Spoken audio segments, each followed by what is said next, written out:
appeal in the matter of Hudson and Hathaway.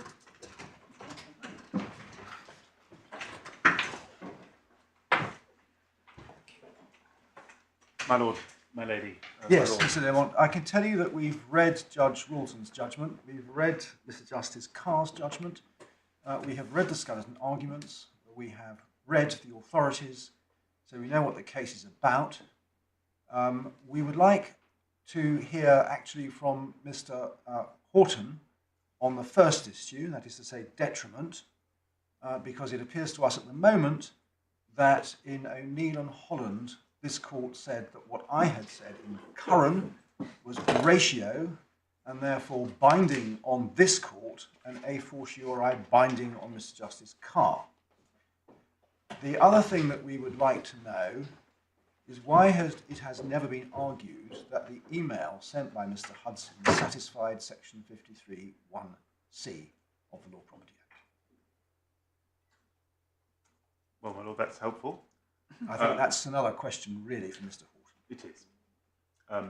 The short answer to that question, if I can preempt it, is that it was not merely not argued, but expressly conceded below that it was.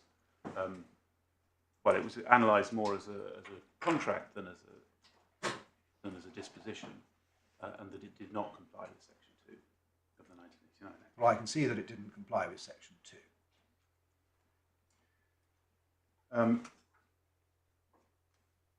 Given what your lordship says about wanting to hear from Mr. Horton first, I had a few general preliminary points which I was going to make anyway, but perhaps I can jump straight to the amendment application then at this stage, or maybe that's best saved until your lordship has heard on the first and second grounds. Well, if you want to deal with that now, do. Well, may I turn my back for a moment, see what my learned junior thinks best. I was also going to introduce the parties, of course, and their representatives, but perhaps it's not necessary.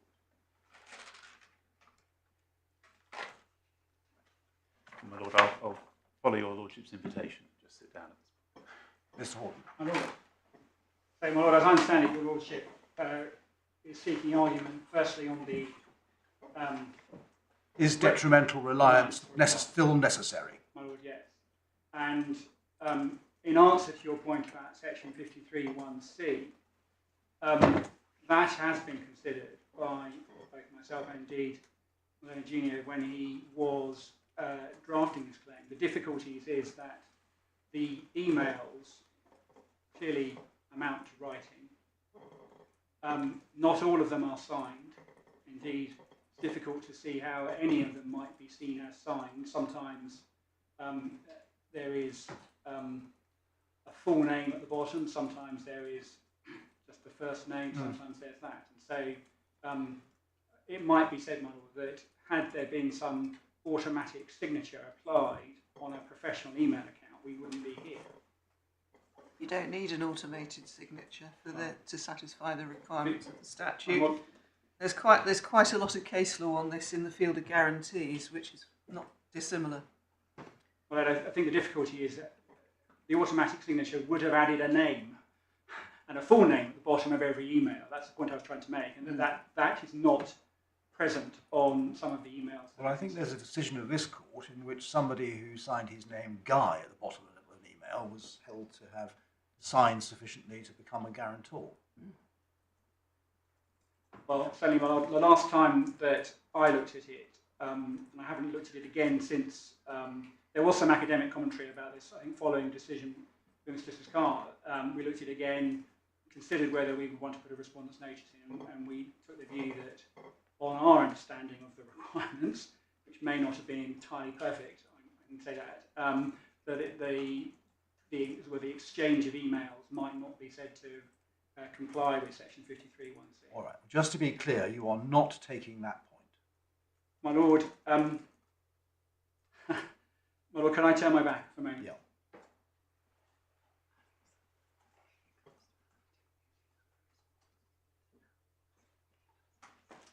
My lord, I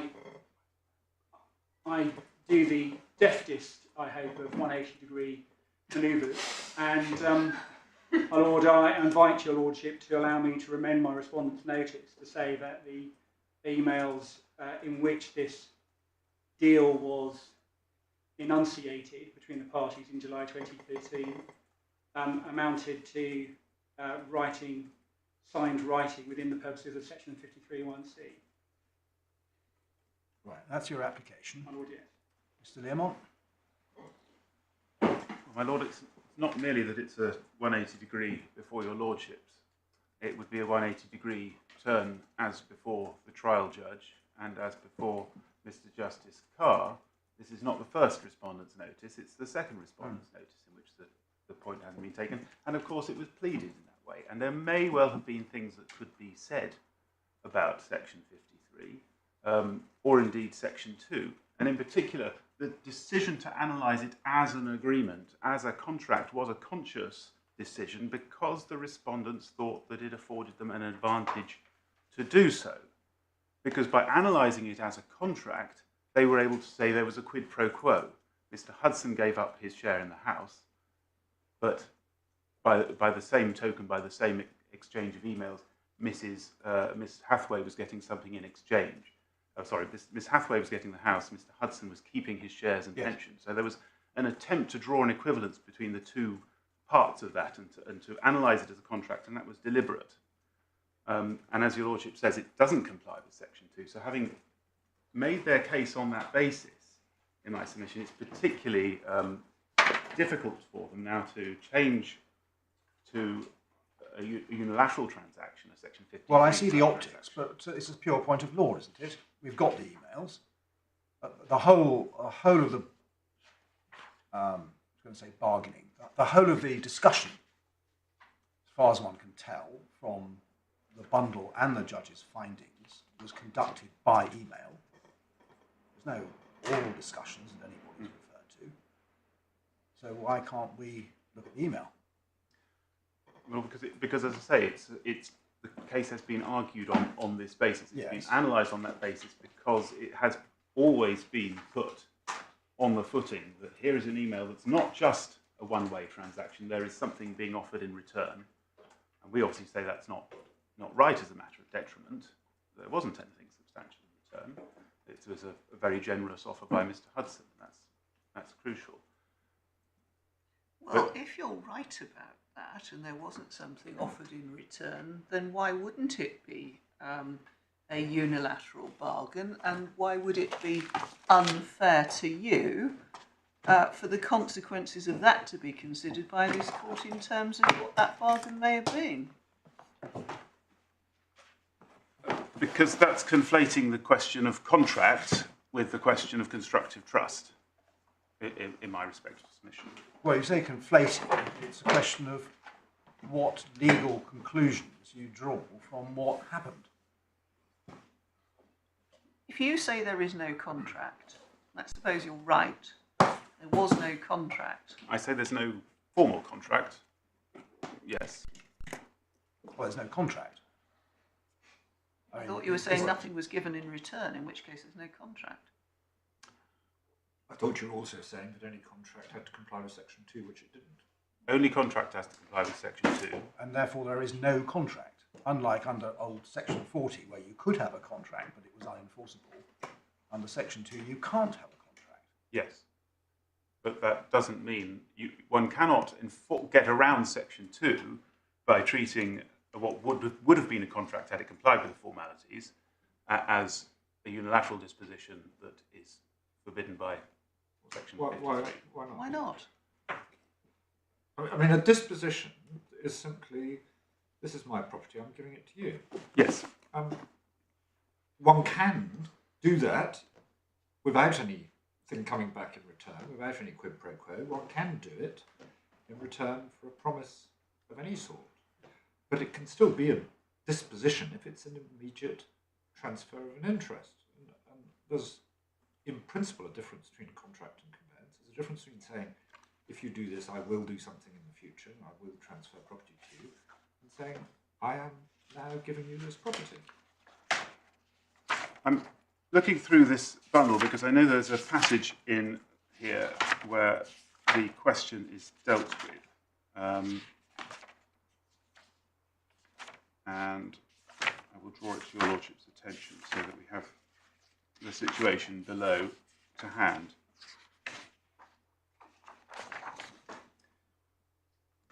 It's at page 181 in the core bundle, tab 18 if you're using.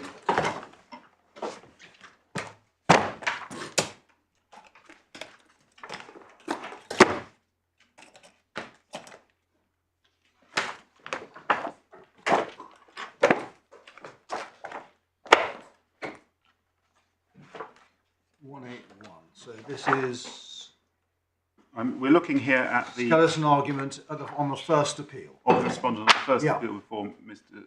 Justice Carr.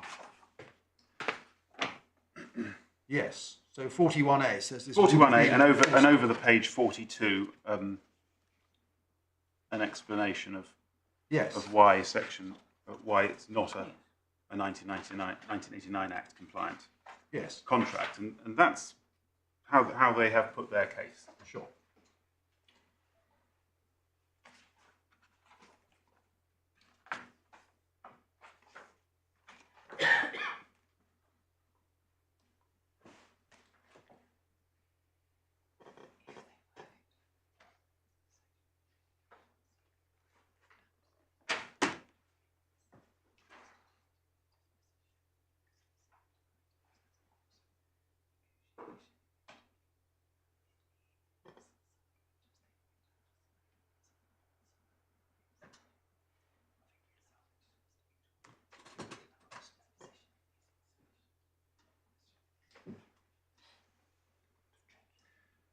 So that's the way it's been put. If it was going to be put as a Section 53 issue, then there would be potentially factual issues arising that could be explored by the judge.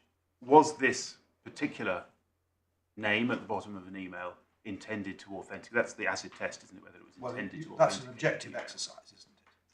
But it's nonetheless something that the trial judge could engage with in the light of the evidence that has been heard.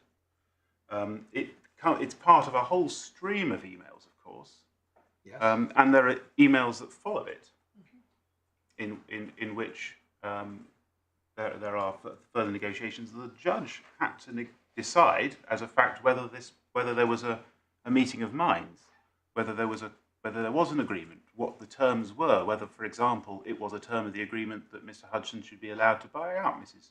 Hathaway's share at a particular price, whether it was a term of the agreement that the house would have to be sold by a particular time if the agreement was to be enforced.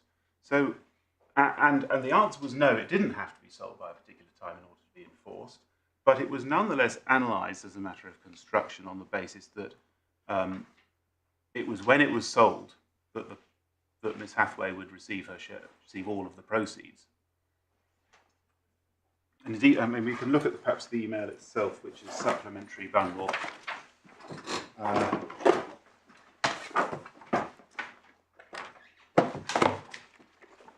Page 45.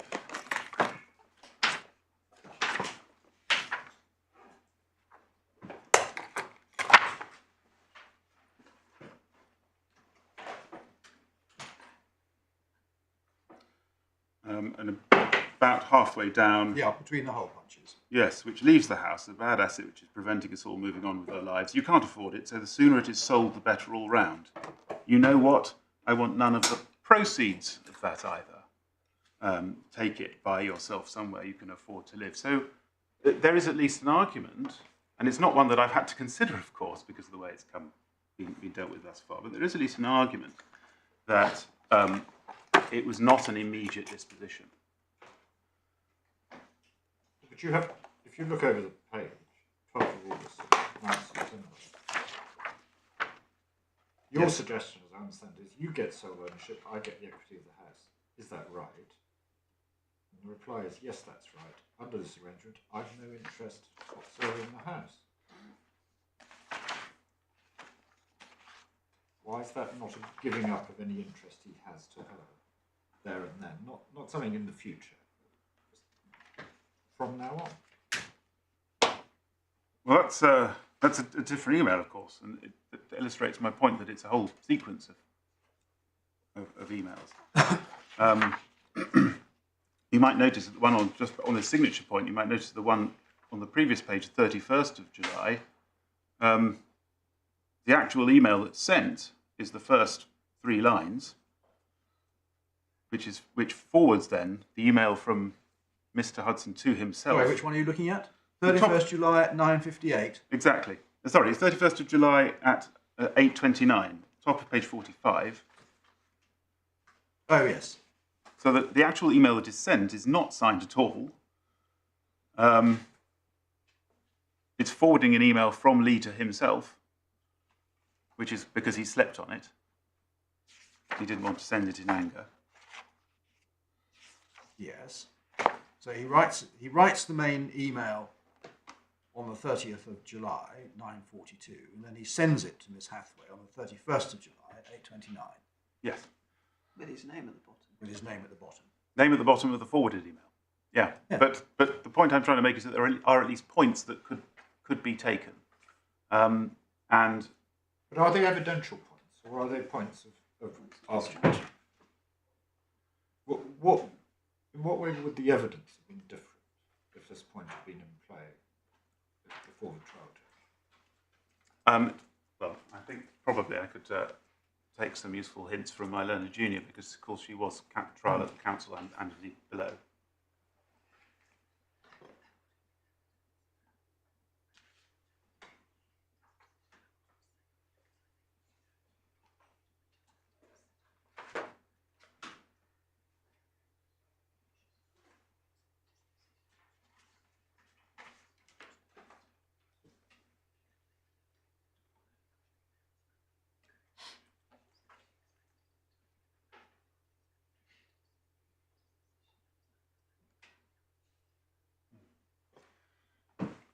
Well, my learned junior Saunders makes a very cogent point. As I've been saying, this is part of a whole sequence of emails. And as time goes on, there are further discussions about when is this property going to be sold?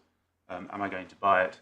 And so what was intended objectively by this exchange of emails in, well, July, August and September, a light can be shone on that by not only the previous, but by subsequent emails, but also by evidence of the party's intention. Because if it was just one commercial contract, entirely with your lordship, that we would analyse it as a matter of law in an objective way. But that's not actually what the trial judge did, although the trial judge found the emails more helpful than the oral evidence, but there was oral evidence. And no one tried to say there shouldn't have been. So are you saying this is not an objective exercise? It's not purely an objective exercise, my lord. I mean, I know that in practice, witnesses very often get cross-examined as to what they understood an email to mean and what they meant when they wrote something. But in principle, when the court is deciding whether a written document does or does not satisfy a statutory requirement, what a witness says is neither here nor there, is it? Yes. But what the trial judge didn't make a decision on that. The trial judge made a finding that it was in fact did not comply with the formalities. Mr. Justice Carr has also made a finding that it did not comply with the formalities. Well, it wasn't argued. This is the point. It wasn't argued. It was expressly conceded. It, in my submission, is simply too late on the second appeal to amend a respondent's notice, and it causes untold difficulties. Well, I'm just trying to explore what those difficulties are. Is it not obvious, my lady? I understand that you're being bounced into this, and I'm not unsympathetic to that. But why can't you just answer the point on the emails? You don't need a witness. Well, my submission is we should not have to at this second stage. Yeah, well, that's perfectly understandable submissions.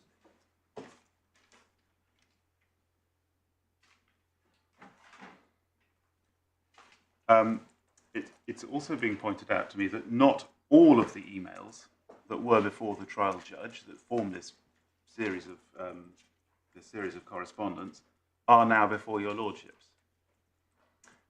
because we've got the exhibits to the first and second witness statements of Miss Hathaway and the one and only witness statement of Mr. Hudson, but that there are other emails in the sequence that were before the trial judge that would have affected or could have affected the objective interpretation of those emails.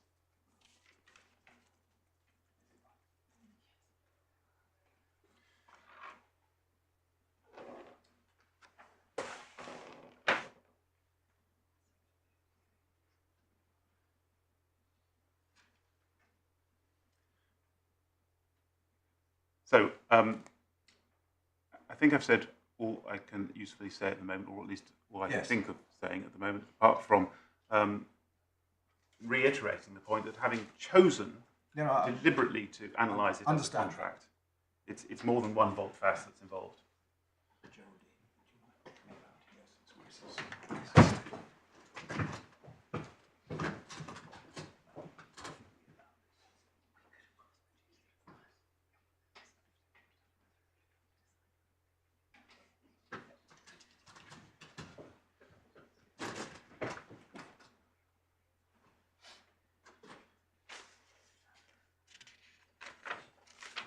Mr. Learmont, Mr. Horton, we're going to allow this application to amend the grounds of appeal. As you probably know, we're not sitting tomorrow morning. We are resuming tomorrow afternoon, and we will deal with it then, so you have a little bit of time to do whatever research is necessary. And if there are further emails that you wish to put in, we will be receptive.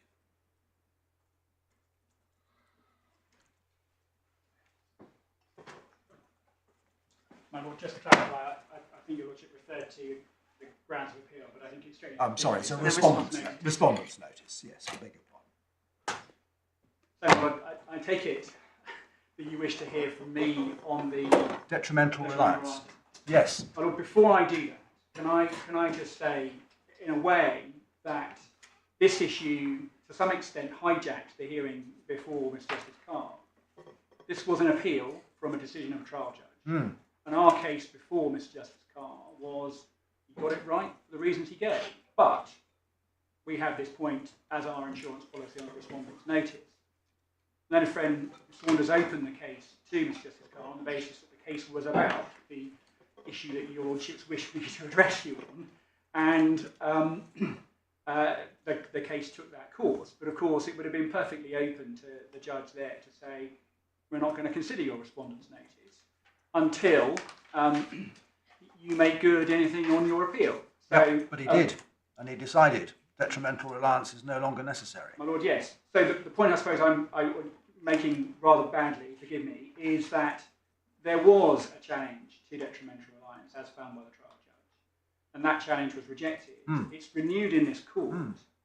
But I say that the interesting legal issue is one that the court may wish to deal with in any event. Well, I think we have to, since Mr. Justice Carr has decided what he's decided. But it is what justifies a second appeal. Well, my understanding was that the detriment point was also something which was said to justify a second appeal as well. But I just make the point that our case is, as it was before Mr. Justice Carr, that the trial judge got this right for the reasons he gave. Yeah. And but you are seeking to uphold what Mr. Justice Carr said. Apart from one point, we disavow this notion of unconscionability in the wild. Yes. Yeah. We say, as we said before Mr. Justice Carr, that in the particular circumstances of this case, then detrimental reliance is not required either for departure from beneficial joint tenancy at the outset, nor is it required for departure after the acquisition of property. Those are our propositions. Then, my Lord, I'll move on to that if I may. And as we say in our skeleton,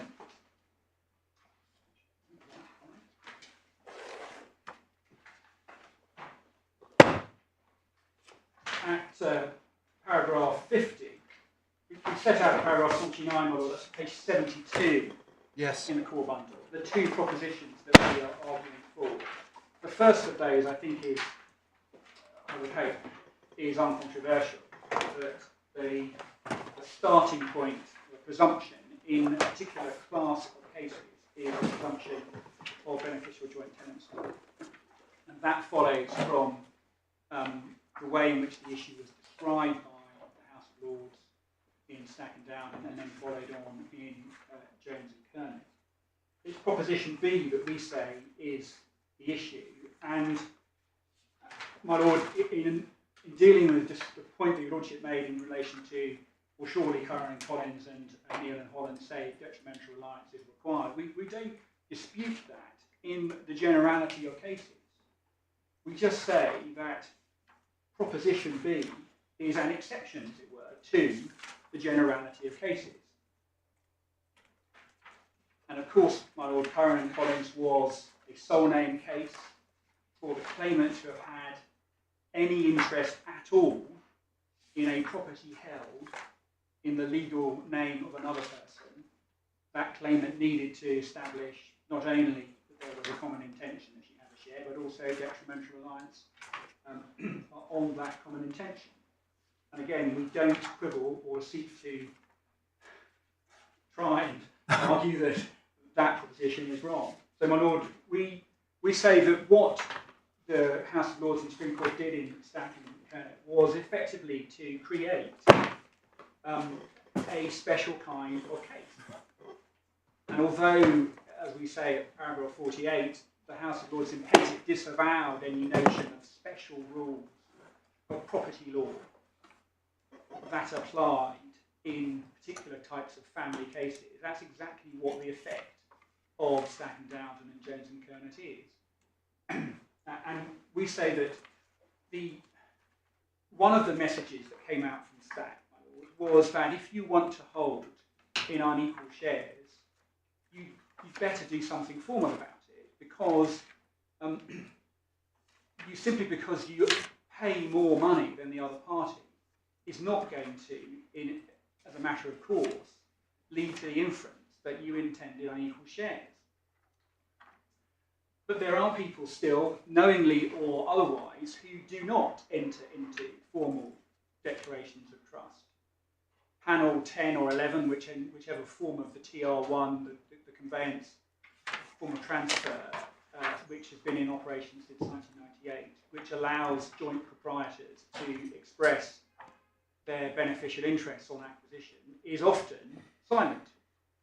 It's often silent because of incompetence, because conveyancers don't even ask their clients how they intend to hold a beneficial interest.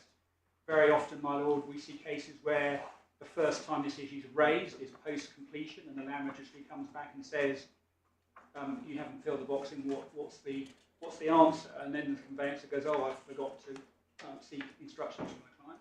Sometimes it's done, my Lord, simply because there is something that the conveyancers have done, but they've not transferred, as it were, the instructions into the panel on the form. But where the parties... the land registry does pick up if you don't tick the box. My Lord, it will do, my Lord. And if you don't tick the box... Is that a recent change? Because it used to be, the TR1 would just, you didn't need to complete the box at all. No, my Lord, there's two things. You could have the box ticked, but not executed by the transferees. And the land registry don't care about that. They've got the box ticks. They can either put on the restriction or not leave the restriction off, as the case may be. If the box was ticked but you don't have a signature, wouldn't you assume that the conveyancer had joint instructions My Lord, of yes. both clients? And That's exactly the point we make about Roy and Roy, where the Court of Appeal said exactly that. The conveyancing solicitor for the purchaser won't hand over the money until the form of transfer is satisfactory to him or her, and therefore you effectively need to make a rectification case as if it were a signed declaration of trust. But the point I'm making, my Lord, is this, is that there are going to be cases where the panel is blank completely, there's nothing in there at all. In those cases, land registry will ask, they'll send a requisition out, and the conveyancing solicitor will be asked whether or not they want to fill in the blank, or whether they want the tenants in common restriction to be put on the register. Sometimes land registry give up, they don't get a reply, and they'll put on a restriction because that's the default. But there are plenty of cases, even now, it's difficult to imagine that, notwithstanding the warnings of the judiciary over the years that people are encouraged to formally declare their interest Yeah, well, they don't, and we know that. So where does that leave us? So, my lord, what I say, my lord, about that is that the law has given, as it were, those people an option. You can formally declare your interest at the outset, and if you do so, you need to create formalities to change those interests. So, if you formally declare your interest at the outset, you need an express a trust that either complies with Section 53(1) or is a fully constituted, if I can call it that, constructive trust with a common intention and detrimental alliance. But my lord, if the parties have knowingly or unknowingly taken the other course, which is not to have their interests formally declared at the outset, they are merely presumed to hold as beneficial joint tenants. And that presumption can, as Stack and Jones say, be rebutted merely by a change in common intention. Yeah. Very often, that change in common intention will be accompanied by detrimental alliance or activity that a court can construe or find to be detrimental alliance. But it need not. And, my lord, I'm going to therefore deal with this issue in two ways. I'm going to make some points about principles first, just to argue from first principles. Then I'm going to take and lordships to the authorities and look at the textual analysis of the authorities, if I may.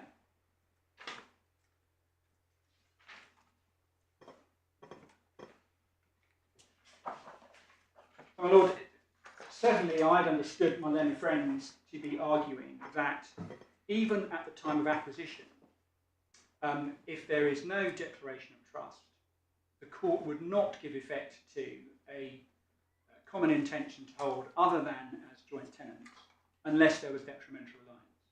Now, sometimes it may be said that the mere fact of one party making a contribution to the purchase price will always be detrimental alliance.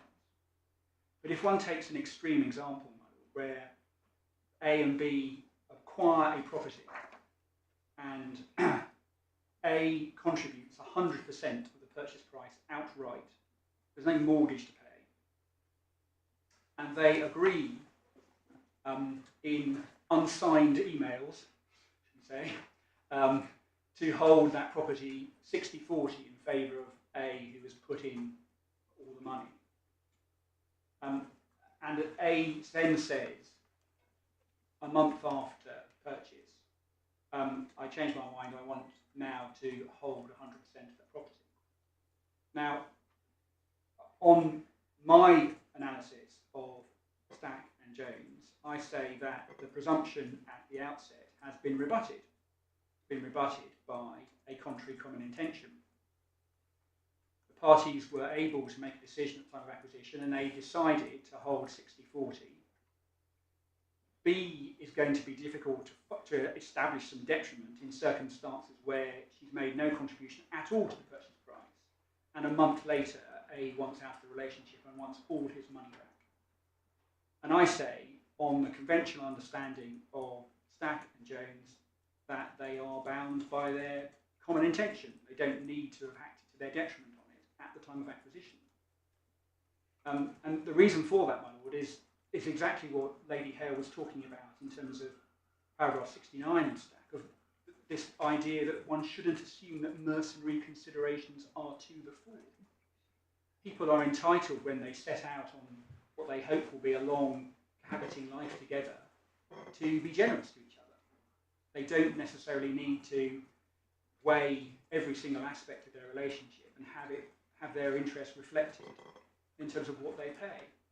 So in that example where a month after acquisition, the person who puts in all the purchase price then changes his mind and says, I want the whole interest, I say, very difficult for the other party to establish a detriment, but nevertheless, that's what they agreed. Presumption's been rebutted, and it's rebutted in favour of 60-40. And I say that if you need detrimental alliance, then B gets nothing in those circumstances. And I'd say that just doesn't encourage the parties. So your example is A pays all the money. My lord, yes. Whose name is it taken in? The property The goes, joint name. property goes into the names of A and B. My lord, yes. Therefore, the presumption of beneficial joint tenancy arises. And thereafter, A says, no, I want 60%. Forgive me, my lord. Before acquisition, they agree in, as I pointedly said, unsigned emails, so we don't have the 53(1)(c) pointer or 1A pointer to do it. They agree expressly that they will hold it unequally as the 60% in favour of the person who put all the money in, and 40%. And that obviously is an element of gift on the part of A to B. People do this for all manner of reasons, but very often people agree to hold unequal shares out of generosity. I'm trying to get these hypothetical facts. My lord, yes. So, A and B find a house that they want to buy together. My lord, yes. A's got the money and B hasn't. Yes. They're going to have the house conveyed into joint names, My lord, but yes. A is going to pay the whole of the purchase My lord, price. yes. Before they take the conveyance, they agree orally, let's suppose, so there's no question of writing, that the property will be held 60% to A and 40% to B. Well, A has obviously suffered detrimental reliance by paying for the house. My lord, yes. So I don't understand how that illustrates let's the point say- you're making. Forgive me, my lord. Let's say that it's not A who's looking to enforce some kind of agreement, it's B. Yes. And B, in circumstances where a month later they split up and A says, well, I paid for everything, but any common intention we had was unsupported by detriment for B, who paid nothing, everything would have been a gift to her, that 40%. So he now wants 100%. My lord, yes. I see. Why is he not stuck with having put it into joint names? So they get 50-50 each. And Well, that's even more interesting, my lord, because that says you completely ignore their detrimental reliance and give her more than they actually agreed that she should have. what you start with is the legal title. My lord, yes. That's what Stack and Dowden teaches us. And you presume that the beneficial interests follow the legal title. So the mere fact that although A has paid for 100% of the property, he's put it into joint names, you start with a presumption that A and B are joint beneficial owners. My lord, yes. Now, in your example, you want to displace that presumption by pointing to an oral agreement under which A actually gets a larger than 50% share. Well, he would, because he can point to detrimental reliance because he's paid for the whole of the house. Indeed. So he gets 60%, but I don't see how he gets 100%. A's not in difficulties. It's B who's in difficulties. Why? When A comes along and says, a month later, I want the whole lot. Well, how does he get the whole lot? I don't Because understand. he would say, on the Learning Friends analysis, that B did not act to her detriment in But reliance. The presumption would apply. My lord, so my lord, I therefore agree with your lordship. I disagree with my learned friend who says that one needs to have detrimental reliance at the outset. No, because there's a legal presumption based on the conveyancing title. That's a different question. Well, my lord, then I ask your lordship to consider some variations to my theme, if you'll just bear with me. Yeah. If your lordships agree with me that detrimental reliance is not required at the time of acquisition to move away from beneficial joint tenancy, I to don't respect... We think we've agreed with that. So. No? Okay, well... The difficulty of your example is that the presumption is they get 50% each, and what they've actually agreed is that A, who pays for it all, gets a greater than 50% share. That's perfectly easy to fit into conventional understanding of the law, because A is the one who wants to enforce the agreement by getting more than 50%, but A has suffered detrimental reliance. Your example, I think, would be different if A had paid for it and put it in A's sole name, and then the presumption would be that A would get 100%, and then it would be B who was trying to enforce the bargain. Well, as I say, A has got no difficulty here. A can rely on the agreement because, as you say, he has paid 100%. But that illustrates the point. Suppose it's put into A's sole name, so that as a matter of presumption he'd be the 100% owner, and in a fit of generosity he says to B, don't worry, it's my house, it's in my name, I've paid for it, but I'll let you have 40% of it. then a month later says, actually, I've changed my mind, I want 100% of it after all. How does B enforce that? My lord, I agree that in that situation where the title is not in joint name, she can't enforce it. But my lord, I'm not. The point I'm looking at is B's position under my original factual scenario, where the property was in joint name. B's position is, I'm presumed to have 50%, Yes. and I've agreed that you can have 60%, and that's enforceable because you've paid for it all. But what's But her? I still get the 40. She doesn't because need she- detriment. She relies on the presumption she's title. got 50%. My lord, yes. She's only agreed to give away 10%. So forgive me, my lord. So when A claims 100%, he resiles from his earlier common intention. He says, you didn't suffer any detriment. What is A's response? Well, A loses because because we've already displaced the presumption on A's detriment, and he gets 60%, and B gets 40. I mean, So he either can't A, then go back and get another 100. yes, either A says there's no bargain, in which case he's stuck with 50% because that's the presumption, or he says there is a bargain, in which case the He bargain gets is to get 60. 60. There's no way in which he can say it was agreed I would have 100. So my lord, just let's work that through. Either detriment's required, in which case B needs to show detriment. If she shows no detriment at all, she gets more than their common intention. And that, I suggest, is just making a mockery of what... Sorry, under what factual scenario are you postulating? My lord, That exactly the same there's one. been a 60-40 agreement. Yes, The house goes into joint name. yes. And you say B is getting more than what? Well, my lord, we're looking at a situation where, after acquisition, A says, the relationship's over, you haven't contributed anything to this relationship at all, I want the whole lot. Now, of course, he is going to have to seek to rely on a contrary common intention. But on the analysis that says for B to rebut the presumption and get her 40%, she has to act to her detriment. No, the presumption is in her favour, Indeed. 50%, And and it will be A who is challenging the presumption, either by saying, I want 60%, which is what we agreed at the outset, or I want 100%. And on the facts that you've postulated, at the moment, there doesn't seem to be a common intention that he should have 100%. There was a common intention he should have 60%. So I'm afraid I'm still The lost. choice is between 60-40 and 50-50, but nobody's going to get 100 on your hypothesis. so I think what I'm trying to say is that when one looks at that, one says, how does that respect their common intention? Because if A seeks to resile, he's actually worse off from the position where they actually made an oral agreement to 60-40. He seeks to resile and say, I say there was a departure in my favour. Sorry, forgive me. If B seeks to, perhaps I just have a thought. If B walks away from the relationship and A doesn't do anything about it, B gets 50%. If B walks away from the relationship and A wants to enforce their oral arrangement by rebutting the presumption, then B gets 40% and he gets 60%. But A is not going to get 100% on any view on that analysis. Well, what I'm thinking about is a situation where, say, B is seeking to rely on the agreement, which is in fact less generous than the presumption in her favour, and I just say that one can see all manner of anomalies and discrepancies where, if there's no detriment, if detriment is required, actually someone who doesn't establish any detriment is better off than if there was detriment, because B gets 50% if the presumption is not rebutted, whereas she only gets 40% if their common intention is given effect to.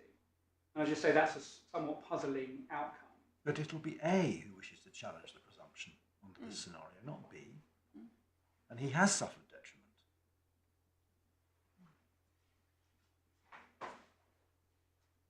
So, my lord, what I say in essence is that there are going to be situations where at the outset of a relationship, individuals wish to hold in unequal shares which are not based on commercial considerations. They are based on generosity and the hope of a happy future together. And I say that one simply doesn't need detrimental reliance to move away from the initial presumption at acquisition. And the other reason you do if in that scenario the property is conveyed into the name of only one of them. Indeed, my lady, and given that that is the case, why should it make any difference if it's conveyed into both their names, in principle? My lord, my ladies, forgive me, because in a short, pithy response, that is what the Supreme Court and the House of Lords have said twice. But the more nuanced answer is that it's because the parties have bought property in their joint names and have chosen the flexible option. They've chosen not to record their interest formally. So they're better off if they don't bother to comply with the requirements of formality than if they don't. They may or may not be, my lady, just depends which I was looking Well, at. potentially they're better off on your analysis, aren't they? And my lady, yes. I suppose, and the reason I say that their detrimental reliance is not required at the outset is that what Stack and Jones were doing was displacing the starting point of a resulting trust analysis Yes. to the presumption of beneficial joint tenancy. So, if I can take the call, please, to authority, Springett and Defoe, it's tab 6, page 106, the authority fund, it's a decision of the Court of Appeal, 1992. This is one of the cases that was disapproved, isn't it? My lord, yes, and I'm not saying it's good law. Right. Now, don't misunderstand. It's really only we have to look at the head note, because this was the classic domestic consumer context case or acquisition of a council house. But if one looks at the head note, holding one can see there that there is the presumption of resulting trust. How is it rebutted? It's rebutted by specific evidence of their common intention that they will be entitled in other proportions. So, before Stack and Jones, the presumption of resulting trust applied, and it was displaced by contrary common intention only. It's right to say, if your lordships may read on into the head note, that clearly at that time the courts were reluctant to allow for an inferred common intention to displace the presumption of resulting trust. They were concerned that there would be specific evidence of their common intention, that common intention being a shared intention, communicated and made manifest, very much an express common intention in the modern parlance. But that's neither here nor there. That was the law was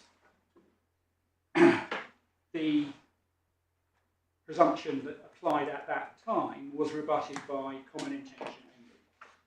And of course, that, I say, makes sense in the context of the resulting trust. I think you just better show us where you get that, because I mean it is quite clear, is it not, that although Miss Springett was successful in getting the 75% share, she had, well, both she and Mr. Defoe had made contributions, and her contributions would have represented detrimental reliance, would they not? My lord, I suppose what the court didn't do was to say, when one has a resulting trust analysis, one looks at what the contributions are, and including at that stage agreement to pay percentages of the mortgage, and that's treated as a contribution towards the advance the mortgage made towards the purchase price. And then one does the maths and comes out with a figure. the fact that the common intention itself can depart from that means it, of itself that the contributions are not going to be the reason to depart from the analysis that you've just derived at based on the contributions themselves. To what extent do we get any assistance from this? Because, as you say, it adopts a resulting trust analysis. And the whole point of stacking down is to get away from this mathematical analysis. My lord, yes. So, but I suppose the point is that it said, well, Stack can't have been looking to get rid of the constructive detrimental reliance in trust cases, but there was no detrimental reliance needed to displace the initial presumption of presumed resulting trust before stacking down. And then that's why I said there's no need for detrimental reliance at the outset on time of acquisition, because that wasn't the issue. The issue was which presumption applies. And of course, that's why the rest of the speech, all throughout our skeleton, my lady, is wholly focused in Stack on common intention, because Stack was not a case where there's any allegation of a change of beneficial interest after acquisition. It was what was the common intention at the time of acquisition.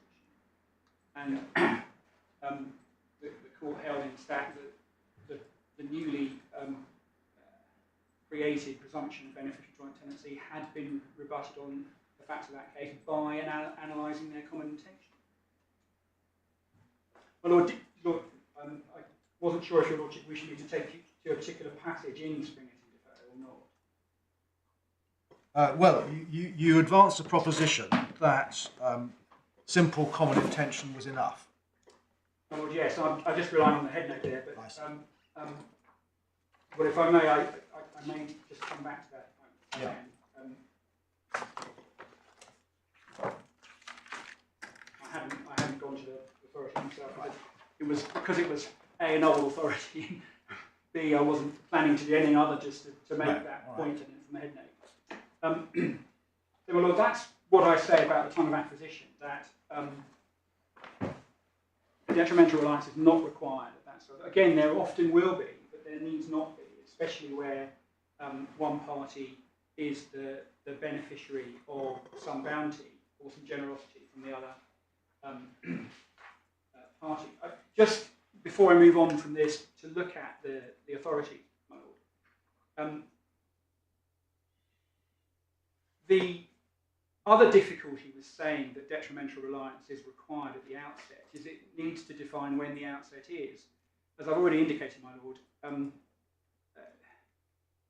a good conveyancer will take instructions at the beginning of the process, well before exchange of contracts.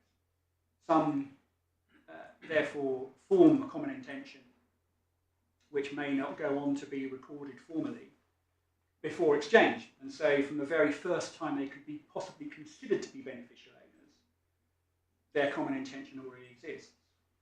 But if they form a common intention between exchange and completion, or after completion, I say they don't need to have that common intention supported by detrimental reliance for the law to give effect to it. And so it shouldn't be a matter of chance as to how efficient the conveyances are. If the parties have clearly manifested a common intention to hold other than joint tenants at the time, at or around the time of acquisition, then the law should respect that without needing detrimental reliance. And that, say, follows from not only the textual analysis of Stack and Jones, as I'll come on to, but also just the policy, which was that the law should give effect to their common intention. Yeah. And so, my Lord, I say it's not that big a jump to say, well, if you acquire a property on the 1st of December and you form your common intention on the 5th of December because your conveyance has not been very efficient, strictly speaking, that might be seen as a change from the initial shares at the time of acquisition, which conceivably could have been as early as exchange, depending on one's view of the nature of the rights that people have under a specifically enforceable contract for the purchase of land. But whatever that gap is, it should not make a difference. If you're allowed to give effect to your common intention a matter of days after completion, you should be allowed to do so without detrimental reliance months or years after as well. Yeah. My Lord, can I turn to the text and the authorities?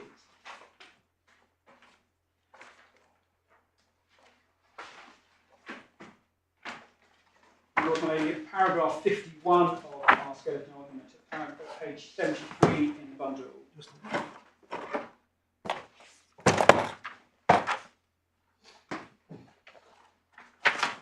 Yes.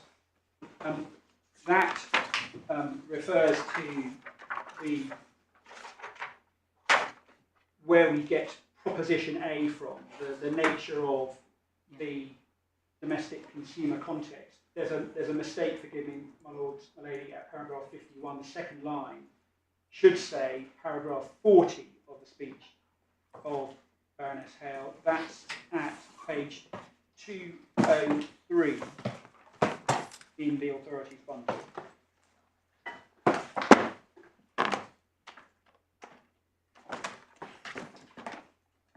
I'll just take a call, if I may, to that passage.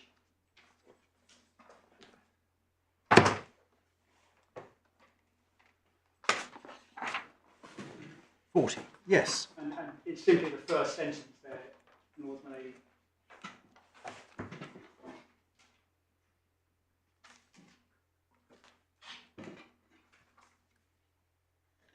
And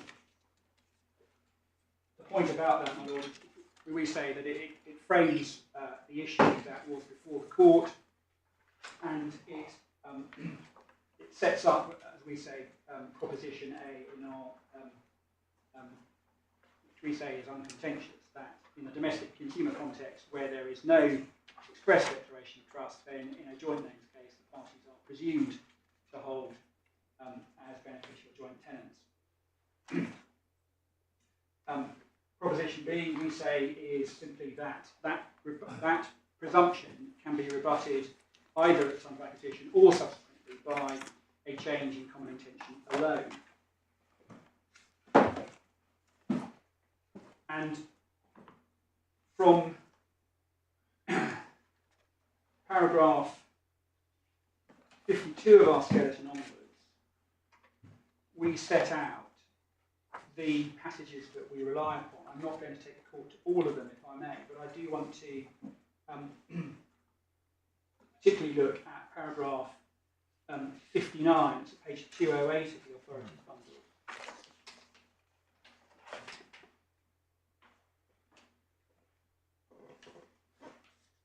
Is having slightly just reframed the issue in paragraph 58, what is the effect of the conveyance into joint names in the consumer context without express declaration of trust? And having then said, well, the presumption is that it's beneficial joint tenancy, 59 goes on to say, how do you disprove that? The options there are given the resultant trust option, or is it that the contrary can be proved by looking at all the relevant circumstances that concern their common intention? And, my lords, my lady, I'm not going to repeat paragraph 52 of our skeleton, but there are many, many passages in the pages that follow which are talking about examining the course of conduct to ascertain their shared intentions, and passages in paragraph 60, 61, 62, which do so.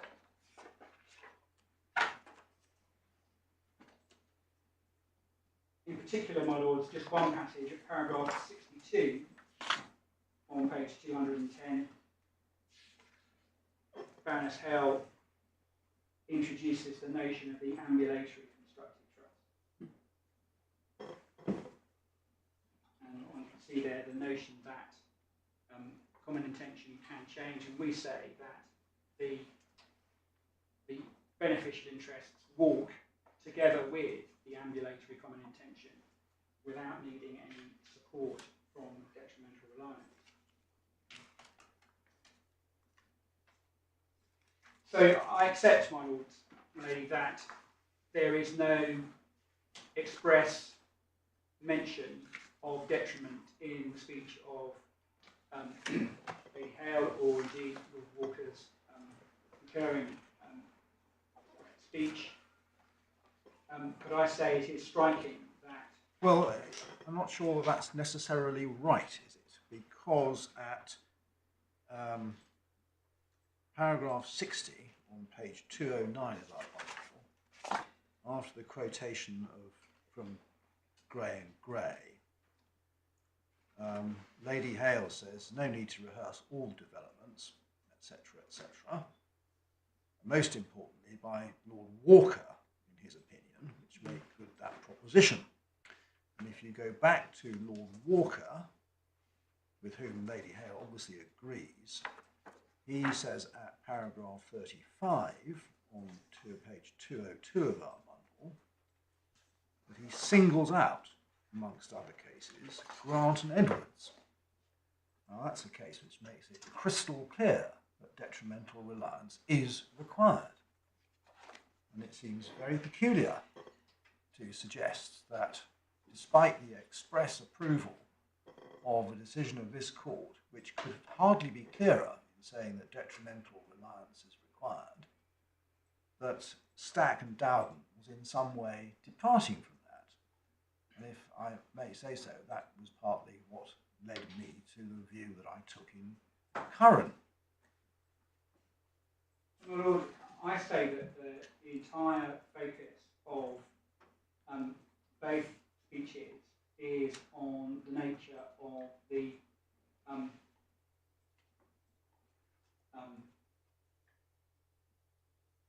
common intention and how that is derived at. Well, one might have thought, Mr. Horton, that if they were going to disagree with an extremely clear decision of this court that emphasised the need for detrimental reliance, either generally or in relation to a particular class of case, they might have said so.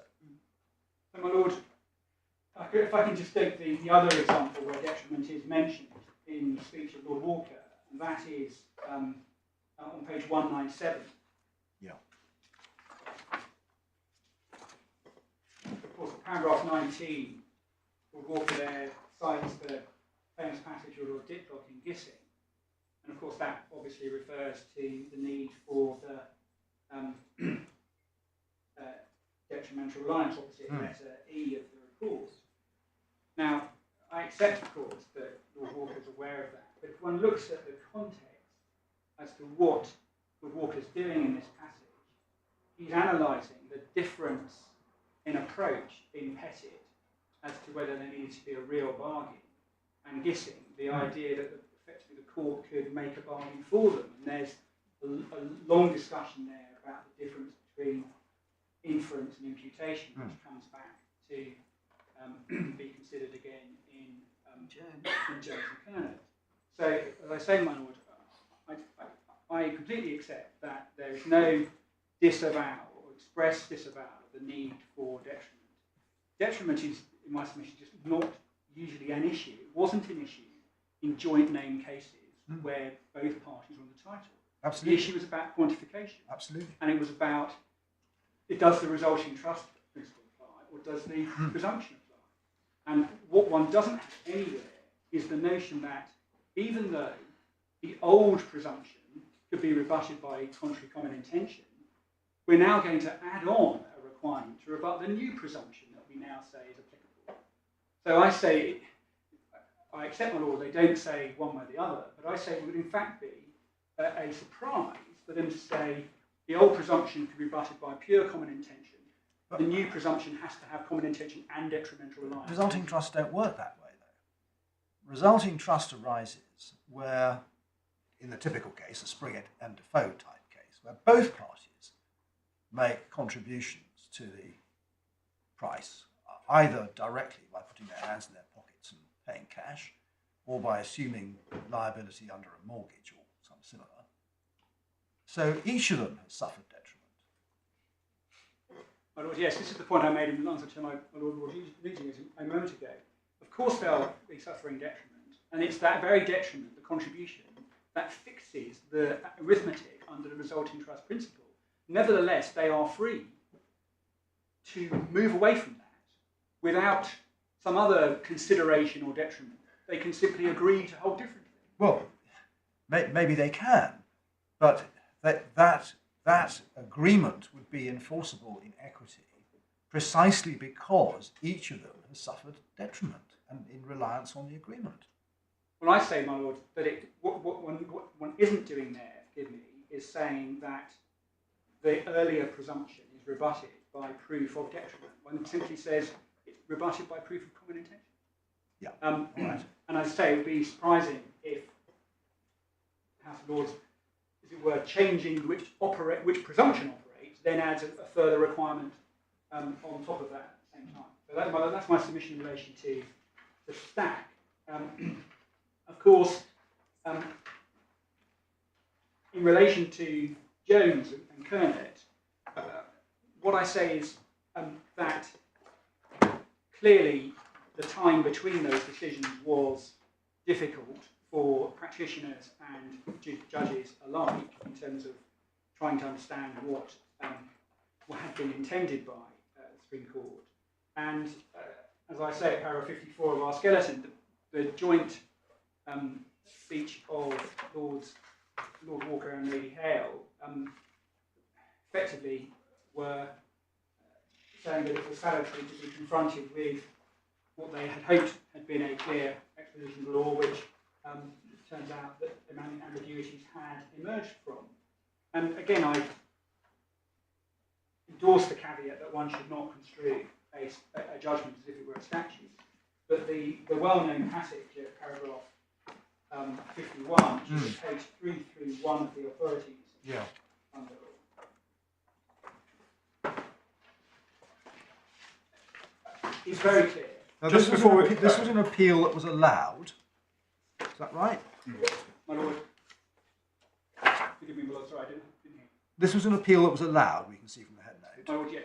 And if we look at the argument of counsel for a successful appellant, we can see at page 316 that he argues that there was ample evidence from which the trial judge could properly draw the inference that the parties intended the claimant's beneficial interest should be greater than the defendant's, that the claimant acted to her detriment in continuing to pay all the endowment and maintenance costs, and it would be inequitable, etc., etc. So that was the forefront of a successful appellant's case, that here there was detriment. My Lord, there are two difficulties with that. One is that that is not the factual matrix that the majority actually adopt. What about paragraph 48? Well, can I deal with? Yeah. I mean, I'll deal with this now, if you may. Forgive me, I'll just turn to my notes that deal with this point, because it's suggested that detriment was argued and therefore it must be accepted. The passage that Lordship's just read out suggests is that there was a change in common intention in 1993 when the male partner, I think it was Mr. Kerr, moved out, and then the party in occupation carried on paying the mortgage and all the bills. And that is not what the sort of factual matrix that the majority adopt. At paragraph 48, page 330, maybe.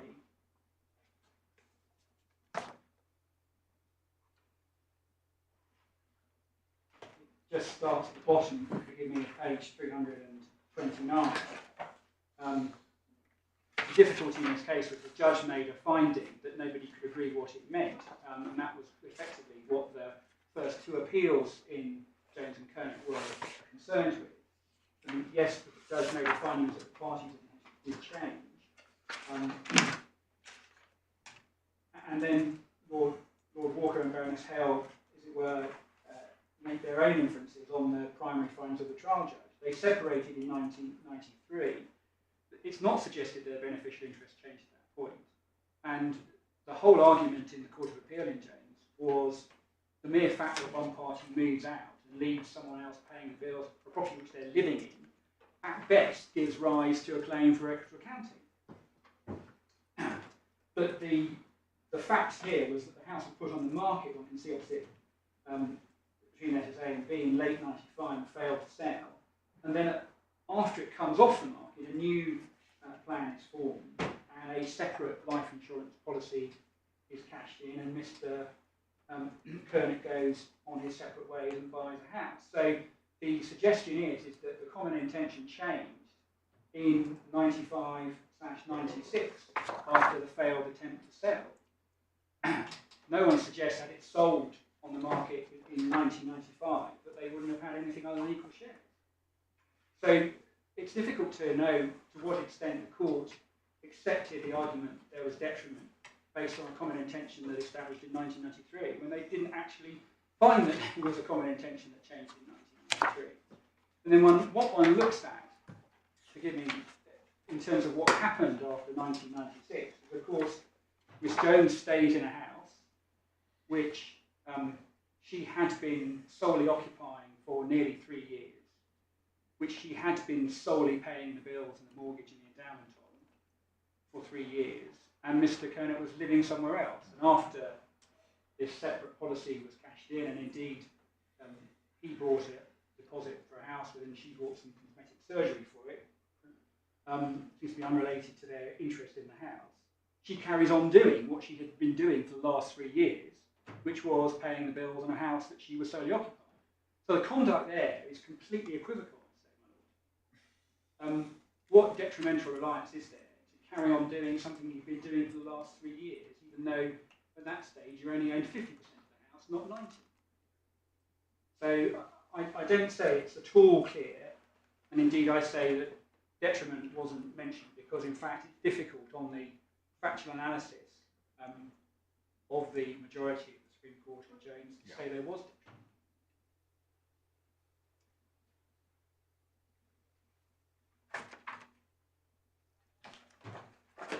And so, well, that deals with the argument on the facts. So if I could just go back briefly, if I may, or go forward to page 331 and the passage at paragraph 51. I'm sure my lords are very familiar with it. But the point I make on the textual analysis of that is that this is a joint opinion from two judges who had given separate concurring opinions in the earlier decision, who had been at pains to make a very clear expression of what they considered the law to be, having had earlier difficulties with their earlier expression of that pointed out to them, and they express themselves in the way that they do at paragraph 51.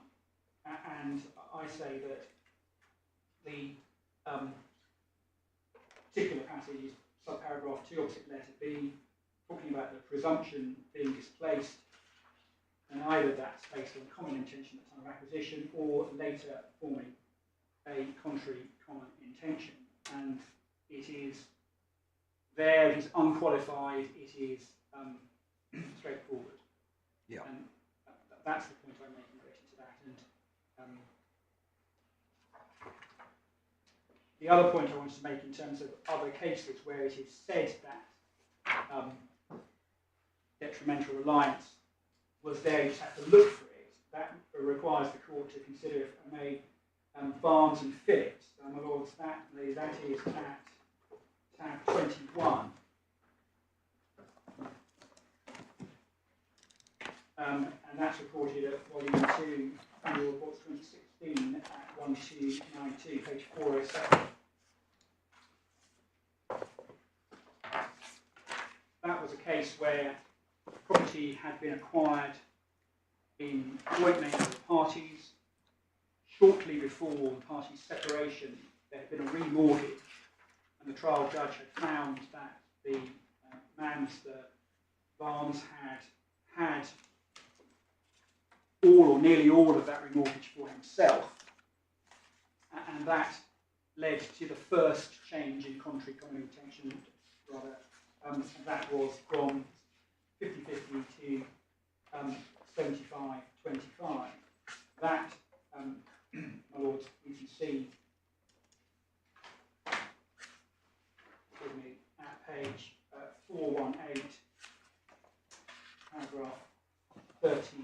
one.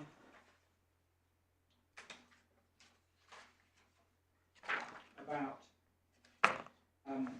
just above, about halfway down, just before the end of that paragraph, in those circumstances where nearly 25% of the equity had been paid out to Mr. Barnes for his own purposes, there was to be inferred a common intention at that point to bear their interest in the property. Now, my Lord, I don't say that wasn't accompanied by detriment.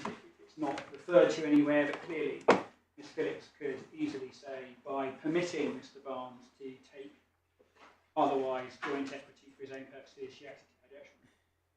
What I do say is that there is the second ambulation in this case, which moves from the 75-25 split to the 85-15 split.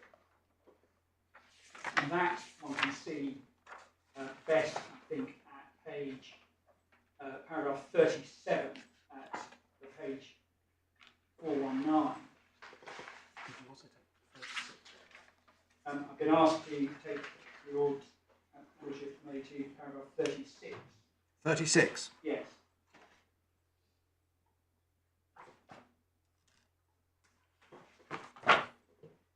The actual dispute, one of the issues in this case, and I had the pleasure of representing Mr. Barnes in this case, was that the trial judge had not expressed himself particularly well as to how and why the common intention had changed. So there was a challenge, as it were, to how it was that the beneficial interests were changing at all. Paragraph 36, I think, relates to, as it were, imputation rather than inference. So this is the second stage of the quantification exercise in Jones and Kerr. What one has is a period from paragraph 37 where for about 3 years, so over the next 34 months, Mr. Barnes was paying about 2/3 of the mortgage. And then after that, he paid very little of the mortgage. At the bottom of that paragraph, sentence beginning, however, thereafter Mr. Barnes failed to pay towards the mortgage for 6 years up to trial. And it was that lack of contribution and the absence of child support, which was a separate issue, but that lack of contribution, absence of child support, and paying for some repairs that led the court to impute a change in their intention from 75-25 to 85-15. That is to say, Miss Phillips was paying the whole. Yes. So, my Lord, the question in relation to that is that one needs to analyse that in terms of when did this trust get constituted. If there is a common intention at some point after 6 years that we go from 75 to 85, there must, on the analysis from my own friends, there must be some detrimental reliance at some point. Detrimental reliance has got to follow the creation of this common intention. So when does the common intention get created? Well, it's not even a real common intention. It's an imputed common intention. They never actually had it. Well, that's one of the things that Grant and Edwards says, that the detrimental reliance can perform a number of different functions. Well, sorry, the conduct can perform a number of different functions. It can be detrimental reliance, it can demonstrate what the common intention was, it can corroborate a common intention. I think the Vice-Chancellor goes through all the various permutations and says, well, this is what conduct can do. And that's what happened in Jones and Kerr, that the intention was inferred from conduct. Likewise, Stack and Downing, the intention was inferred from conduct. So it's a retrospective process of inference based on conduct. Well, I say one has to look at it from, we have the point where they become 75-25. Then we have the point where there's a period of about 3 years where he's actually, even though not living there, paying 2/3 of the mortgage. And then there's a period of 6 years after that where he pays nothing at all. And it's this 6-year period that is said to allow the court to impute an intention to change the beneficial interest further in her favour. Well, if that common intention is imputed at the end of that process because of the 6 years, the word detrimental reliance. if it's imputed at the beginning, how do we know it's going to last 6 years? Because property might have been sold in that time. So I say it's a very difficult process to analyse properly. Say, oh well, there's some detriment around somewhere, but for a constructive trust to arise, one has to have the common intention, and it has to be followed temporarily by reliance and conduct on it. You can't have. You don't have to have the reliance ad infinitum. Lady, I accept that, Melody. No, but all I'm saying is that if one's looking at retrospective analysis and saying after 6 years she deserves under 10%, well, where's the detrimental reliance on that finding after 6 years? There is none, because at that point there's a order for sale or what have you. So I say it's difficult to put those that full analysis, the constructive trust analysis, into those ambulatory constructive trust cases if one analyses it properly. Easy to see that there is conduct which could justify an inference of both detriment and a change in common intention, but it doesn't really work if one looks at it properly in terms of the timing of it. Is when you have an ambulatory constructive trust of this sort, the intention which is ascribed to the parties is they will have an interest not to be quantified until the end of their relationship, or the end of the ownership, which will reflect their respective contributions. Is that? Well, forgive me, I think it fairly reflects their common intention. The course of conduct is matters that inform their common intention, because the first port of call is to see whether one can infer what they intended their shares to be from their whole course of conduct. And only if you draw a blank on the inference do you then resort to imputation.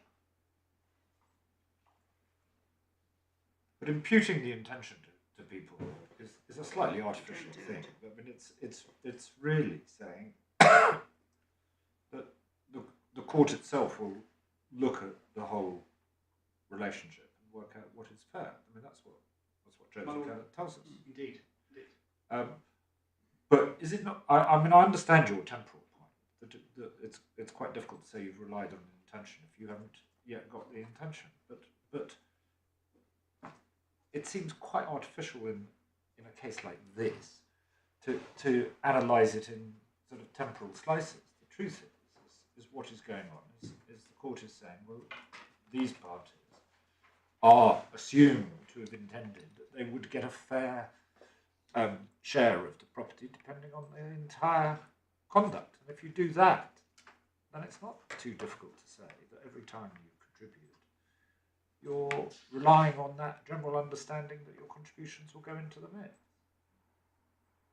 I suppose what I would say is that the difficulty with that sort of over time accrual argument is that there may be periods of time when there is no imbalance of contributions. I mean, there was a period of time in Barnes and Phillips where even though he wasn't living there, he was paying 2/3 of the mortgage, and he still basically gets no credit for that. And all of this conduct that we're looking at here, very, very common conduct. People separate, they don't talk about what they're going to do. One of the parties is living there and pays the bills, and the other party says, I'm not paying the bills, I'm not living there. At best, there's a claim for equitable account. And some judges will say, well, those circumstances justify the inference of a change in common intention. Others won't.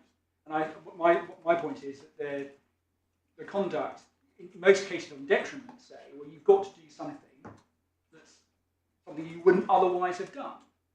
And all of this conduct in cases like Jones and cases like Barnes and Phillips is conduct that's already been done prior to the formation of common intention.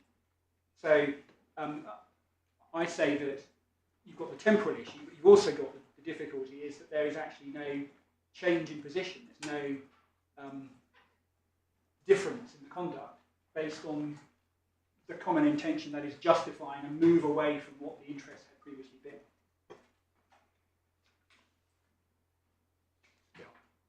So, my lord, I say that the other cases, and we've analysed this in our skeleton argument, all of the cases involve they all involve cases which do not fall within our proposition A or B, i.e. they are either sole name cases, where the presumption beneficial to identity doesn't apply, or they are cases where there's an express declaration of trust, so the parties have elected formality at the outset, and the presumption is not the way to rebut the interest or change interests declared formally at the outset. But all their cases outside the domestic consumer context, so the business and farming cases, clearly the presumption will not apply in any event. So one doesn't rebut it simply by changing common intention. And my lords, we deal with those cases at paragraph 62, page 78 onwards. So if we're outside the domestic consumer context, then there will be a different starting point, and outside the domestic consumer context, there is generally felt to be a greater need for formality and regularity in the ascertainment of beneficial interest, and therefore greater formality required for their variation.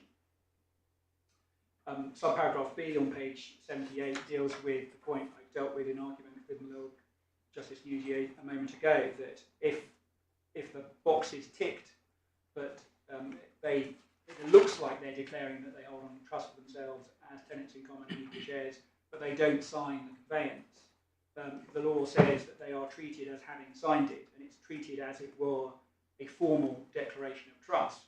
And there are two decisions, I don't intend to take the full to them, it was Roy back in 1996, and Taylor decision of Judge Matthews, rather, a slightly more erudite analysis of how one can, as it were, satisfy section 53(1)(a) in those circumstances. And again, the final situation, which is coming where your lordship came in, it's the sole name cases, the Curran and Collins and the O'Neill and Holland cases. We say that you need to get over the hurdle of having a beneficial interest at all, and you only do that by establishing the full constituents of a common intention constructive trust. Once you are in that process, once you've agreed that you will have a share, albeit not a defined share, then the interest at that point can ambulate with a change in common intention, just as if it was a joint name case.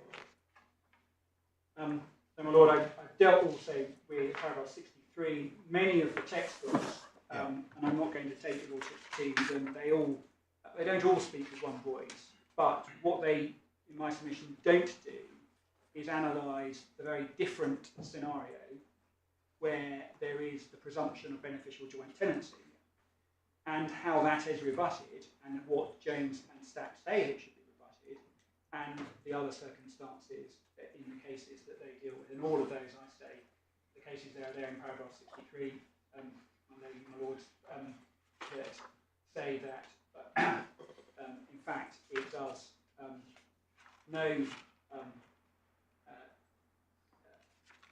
it doesn't contravene the principles set out in the well-established cases to allow for this small exception, where people in a domestic concept do not choose formality at the outset. They should be allowed to have their common intention respected and given effect to, even if it's unsupported by detriment at the outset, because they may wish to be generous to each other, and likewise, they should be allowed to have their common intention respected at any other time in their relationship, without the need for detriment, because they may wish to be generous to each other at any stage in or following their relationship. Well, I understand why one might draw different inferences from the conduct of parties in a domestic consumer context, as you put it, as opposed to a commercial context. What I don't quite understand is why the legal principle should be any different. And I think that in Jones, I think Lord Walker made that point. He said there's only one law. It's the law of trusts. Why should the law differ from one context to another? I can, of course, see that the facts will differ and the factual inferences will differ. What about the principles? I mean, I say that the law is different. I mean, there is a clear demarcation between the domestic consumer context, where the presumption of benefit of joint tenancy applies, and where outside the domestic consumer context, where it does not.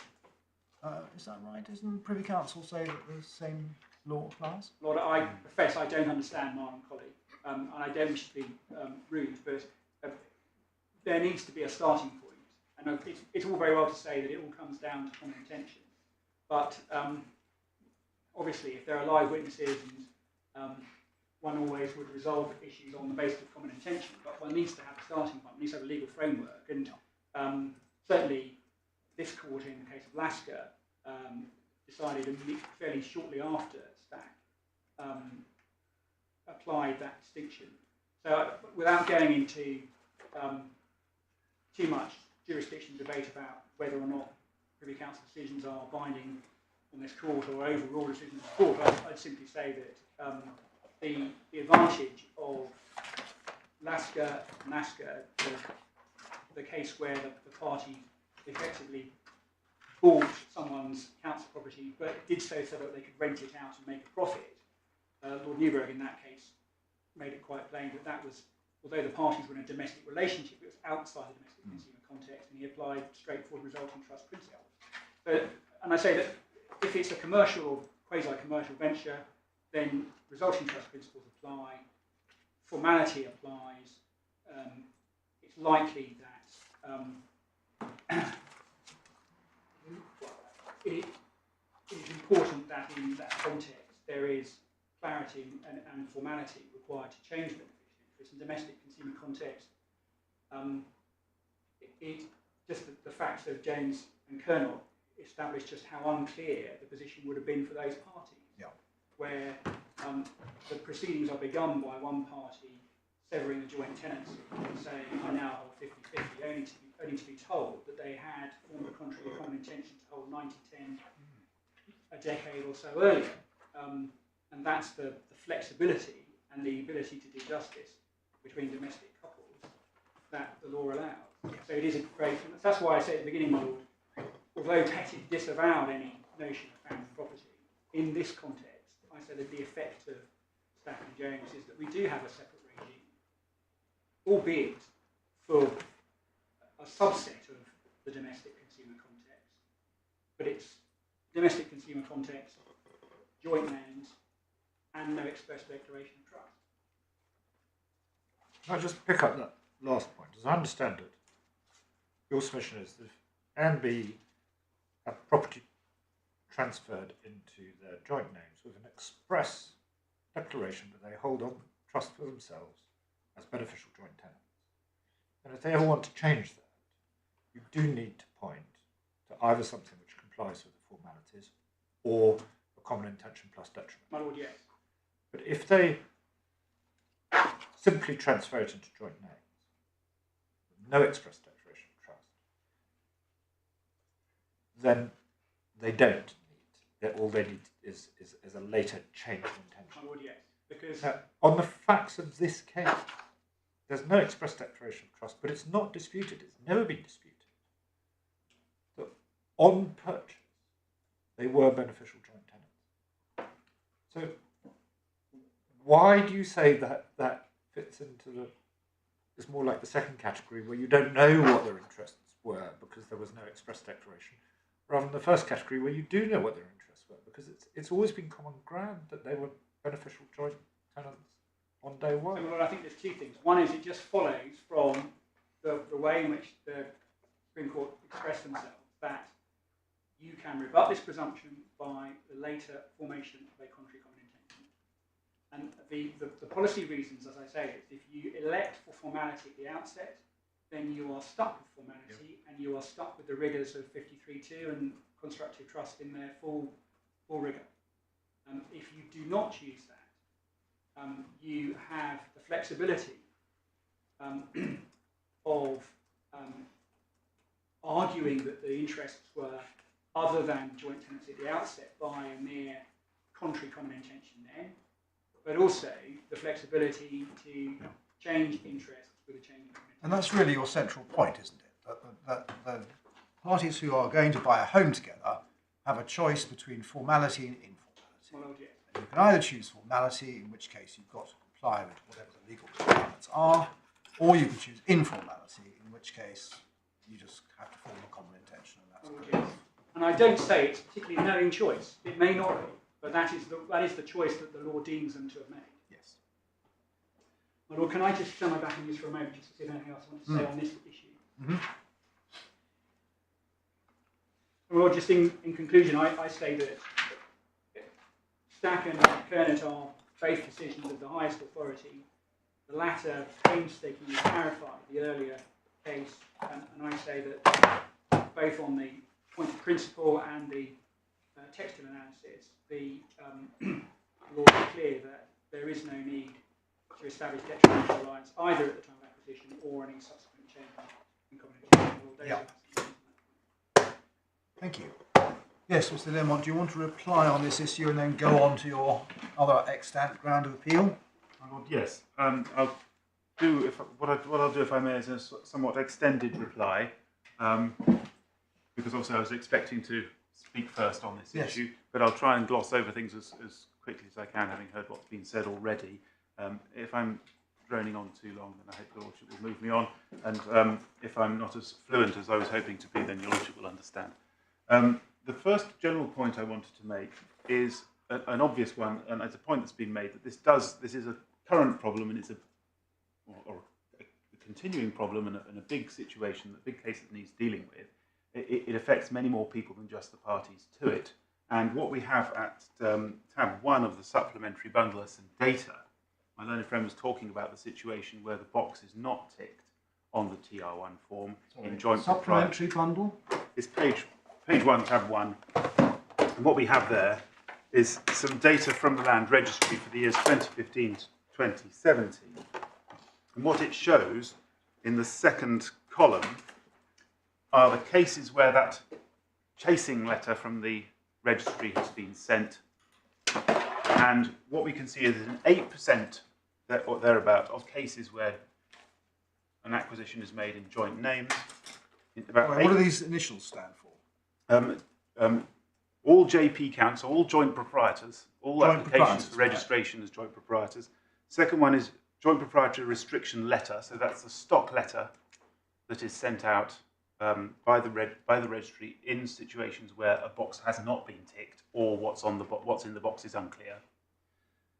And JP restriction only, that's when the box has been ticked for tenancy in common or some other trust arrangement that requires a restriction to be entered.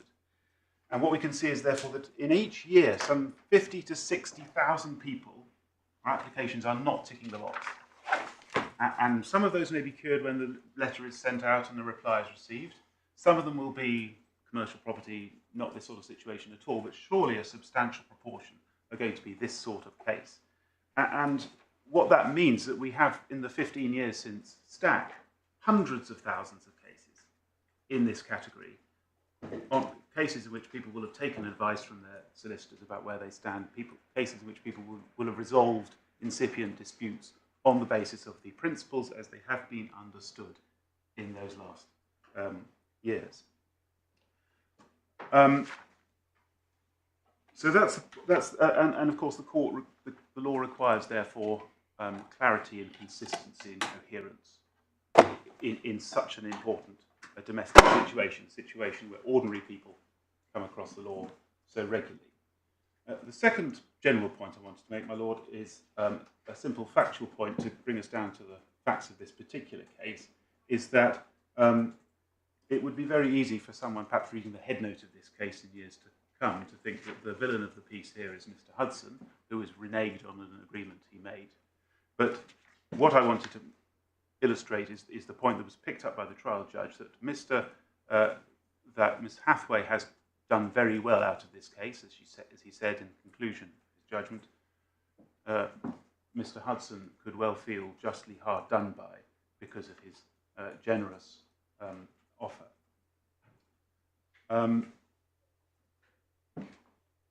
And the law, generally speaking, especially the law of equity, is not in the business of imposing unfair results on people, unless it's compelled. And that leads on to the third general point I wanted to make, which is about the essential application of the maxims of equity. We have here two statutes which provide formalities. Equity is not in the business of undermining statutes or rendering them dead letters. The extent to which equity can interfere with these particular statutes is set out in those provisions, because it says nothing in this provision will interfere with the operation or creation of resulting implied or constructive trusts. So any exception that equity carves out has to be must not undermine the policy of the statutory rule. And it does become necessary, therefore, to bear in mind what Parliament would have thought was a constructive trust in 1925 and in 1989. And if my learned friend has an argument that the definition of constructive trust has moved on quite so dramatically, well, perhaps we ought to be a little bit careful before ascribing that retrospectively to Parliament when it used that phrase in 1989. Aren't we taught that statutes are always speaking? Possibly, but that's Quinterval and all those cases. But it's an except. The point is we mustn't undermine the substance of the rule. I don't understand, but And do we really need to go back to know what people thought a constructive trust was in 1925? Well, I was going to. No, certainly not. Certainly not going to be that extended a reply, my lord. But what is clear from the way that the phrase is that express trusts are not an exception to rule; they are the rule. Express attempts to declare trusts or express dispositions of equitable interests under those statutes are the formality rule, and therefore we cannot dispense with it under the guise of a constructive trust. So in a case like this, where it has been determined that there was an agreement, a contract for a disposition of land, which did not comply with the formality requirements, obviously I may have to revisit this somewhat depending on the amended respondent's notice, the exceptions to the rule therefore ought to be truly exceptional and fully justified on equitable principles. And that's where Mr. Justice Kerr ran into difficulties, if I may respectfully say so, because he says that the making of an agreement provides its own unconscionability. And obviously that is the fourth ground of appeal which my learned friend is not seeking to resist. But it'd be wrong to pass it over entirely, not just because it shows that the learned judge's thinking about this was muddled, but because it begs the question, when is equity to intervene? When is detrimental reliance required? And running parallel to that question is the maxim that equity does not assist a volunteer. Yeah. And the place we come across that maxim most often is in relation to the completion of incomplete gifts. In relation to? The completion of incomplete gifts. Yes. I've put at, hopefully your lordship has received a slim, very slim bundle of supplementary authorities. I don't need to believe so, but I haven't looked at it. Well, it only arrived this morning. I don't want to require your lordship to look at it, but I put in there a case called Re McCardle, case of this court from the 1950s, just because Lord Justice Jenkins puts it so nicely. He says, voluntary equitable assignment to be valid must be in all respects complete and perfect. Where are you reading from? It's page 677 of the report. Sorry, I was. Well, I should give you the page reference. Well, perhaps your lordship could just read the passage I've lined.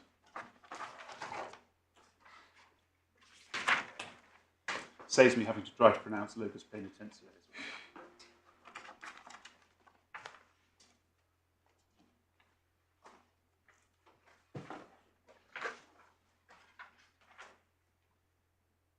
Yes. So the rule that equity does not assist a volunteer is excluded when the intended transferee is not a volunteer. the question is whether the conscience of the transferor is affected. So unless the disposition is not voluntary, not gratuitous, equity will not ride to the rescue. So my submission is therefore that the beneficiary must have given something, or must have given up something, in order for equity to intervene. So those are general observations, and the reason I did want to make them, even though it's perhaps not so relevant now, is because it has a relevance to the second issue, the third ground of appeal.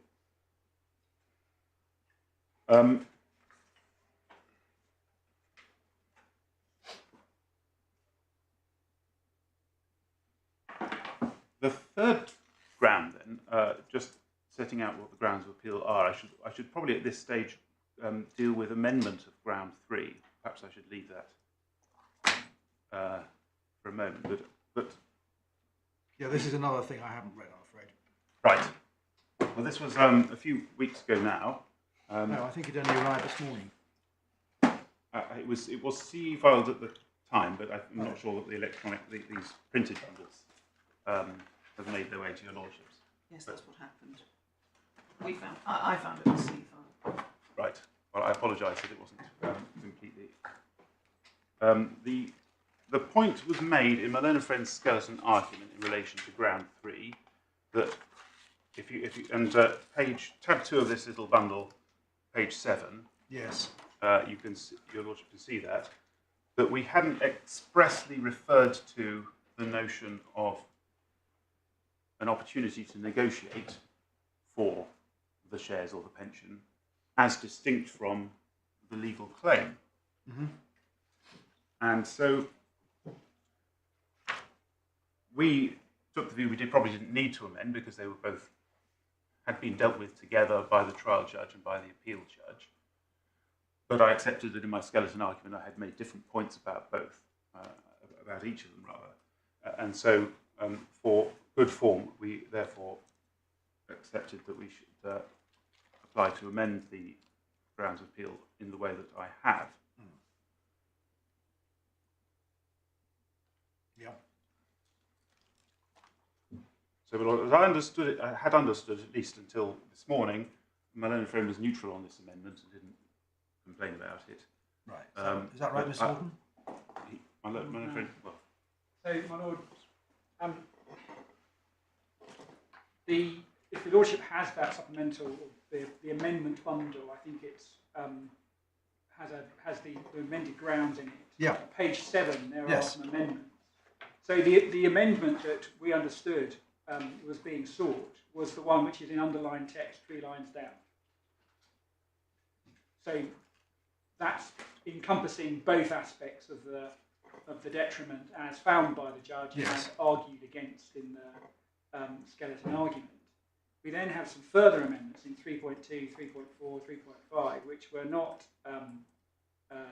matters which were intimated at all in the correspondence between my own friend and I, and which are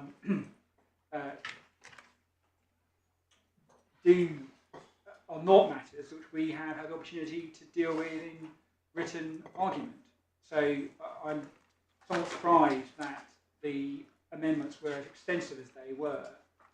I mean, paragraph 3.2, the addition there, paragraph 3.2 is, as we will say when we come to the merits, an attempt to re-argue the facts of the case, and then an additional attempt to re-argue the facts of the case sought to add on to it. Paragraph 3.4 is we say, is a pleading point about 2 appeals too late. If the appellant in this court was going to argue that before you can make good a case of detriment, which involves giving up a claim, you must fully plead that claim so the court can evaluate it. The time to do that was at trial, not on the second appeal. Right.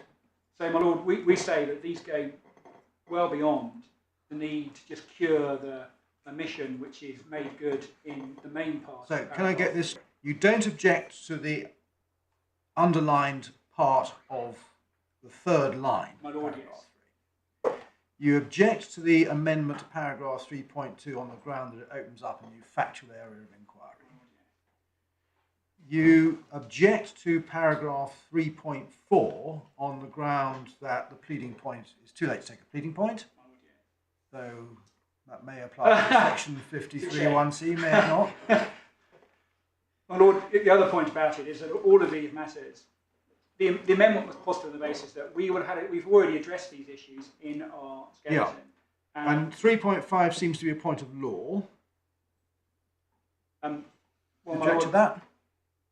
again, it's not something which we've addressed in our skeleton. No. So I understood the point of this was to regularise Malone and Friends' notice of appeal, so that all the issues which had been raised in their skeleton and which we'd responded to were properly before the court.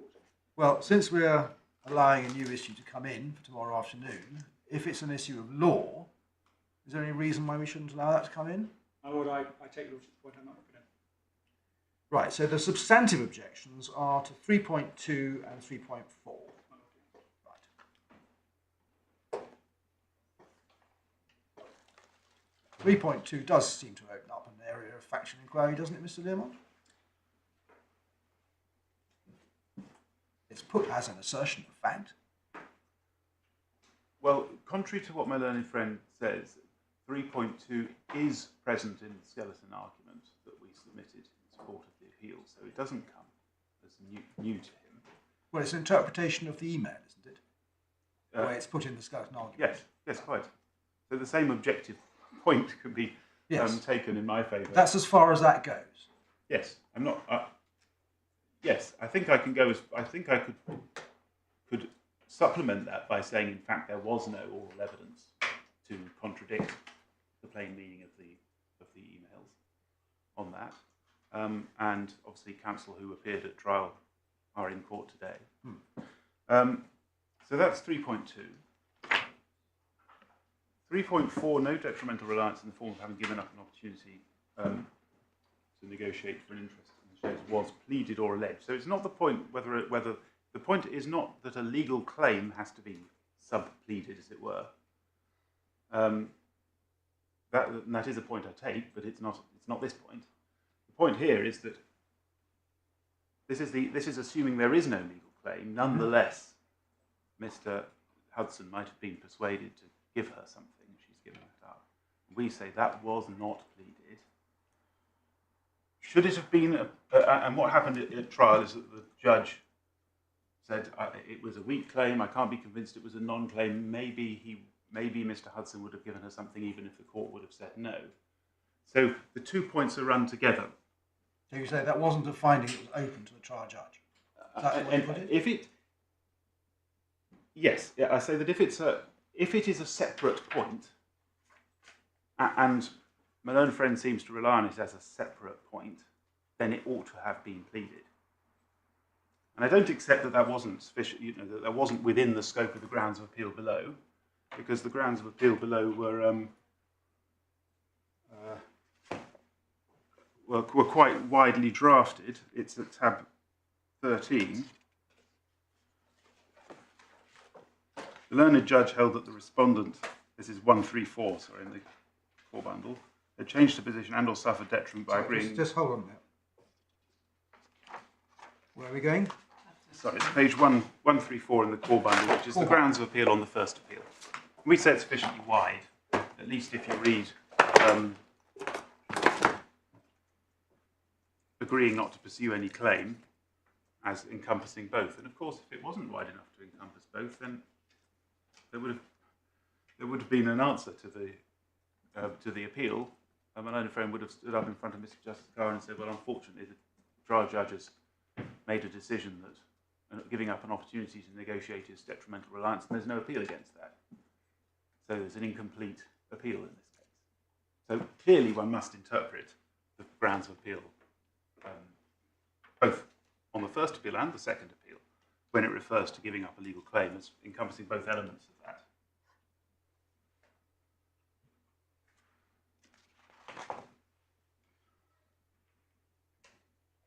Yes. And in the face of it, the ground of appeal relates to pursuing any claim against the shares. Right. Yes, I think actually pension falls to the wayside. It's not really. It was originally pleaded as a claim against shares and or pension. Indeed, there was originally a suggestion that there might have been a claim under the Children Act. Yeah. But only the shares really made it into the judgment. Yes. Well, perhaps I can. But that's on the basis that there might have been a legal claim to the shares. And the looking after the children and pension and all that, if anything was to happen, that would have had to have been the subject of some sort of negotiation. Yes. Well, perhaps it's instructed just to take your lordship to the way it was pleaded. This is paragraph 15 of the defence and counterclaim, page 256 in the core bundle.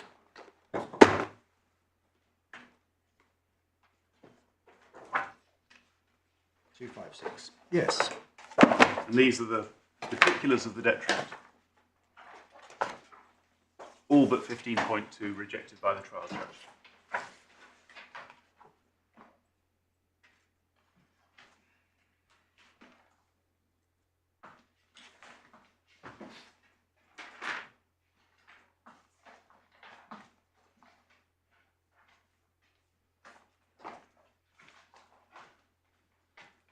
Yeah. So the pleading point, if I'm permitted to take it, is a good one. Because if it had been pleaded, indeed if it had even been argued at trial, or at least in the skeleton argument at trial, that there was a self-standing ground of detriment, head of detriment, that Miss Hathaway had given up the opportunity to bargain for something she had no legal claim to, then that would obviously have been susceptible to evidence.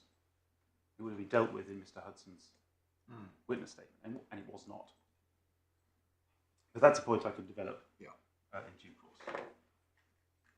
But I certainly don't accept that it's without the scope of the appeal points that were taken below, and I don't accept that it puts my loan friend in any difficulty.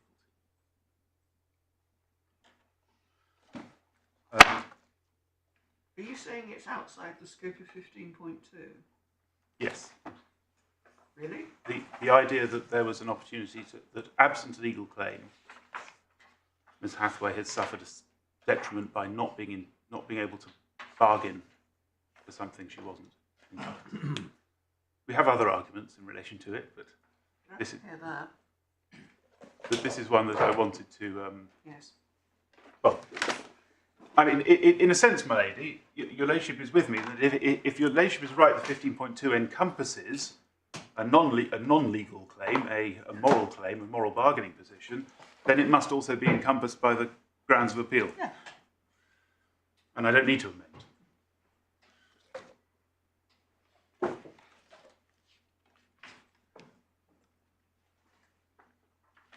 I don't know if my learned friend, Mr. Horton, wishes to say anything else on that, or whether we wish to park that for the time being and move on to the few comments I had on the detrimental reliance issue by way of reply.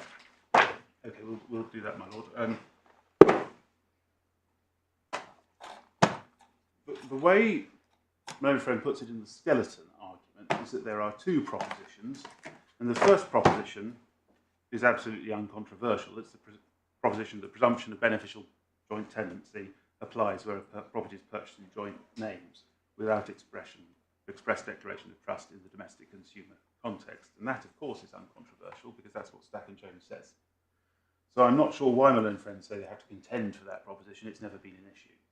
The second proposition, that they say that in that situation where that presumption applies, it may be rebutted by proof of a common intention only, without detrimental reliance or change of position, whether that be at the outset or subsequently by way of a variation. And we obviously dispute both parts of that second proposition, but we only need to dispute the second. We don't need to dispute the question about how things are dealt with at the outset. Because as my Lord Justice Nugee observed, it is common ground and has been found that the presumption applied and was not rebutted, and applied from 2007 August 2013 that the property was held as beneficial joint tenancy. And so it's not a case where we're inferring a common intention or imputing an agreement as to quantification from later conduct because all has been left murky and unclear at the outset. It's absolutely clear what the party's common intention was because it was expressly set out. Or at least that's what the judge found.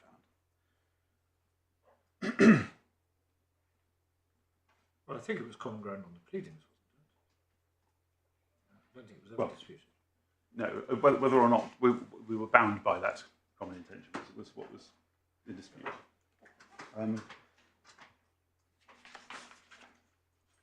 So I'll ask your lordship to keep that in mind.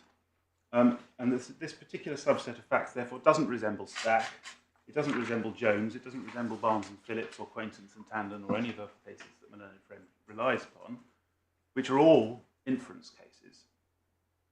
This case resembles Insol, which is the decision of Master Bowles.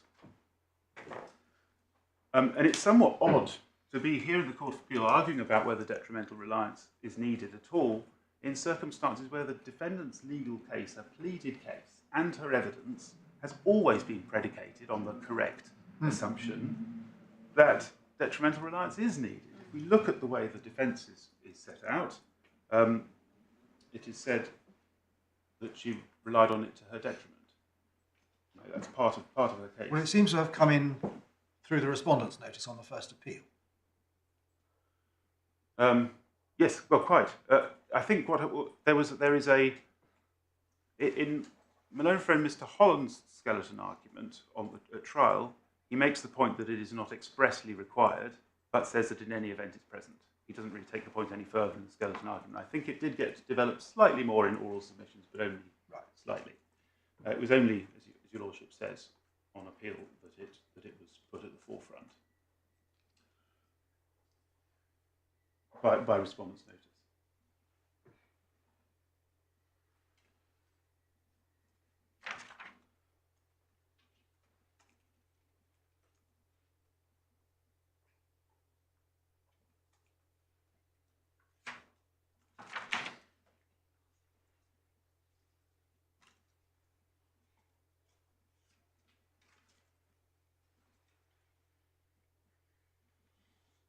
May I just draw your lordship attention to one point where perhaps my learned friend's argument now departs somewhat from the appeal judge below.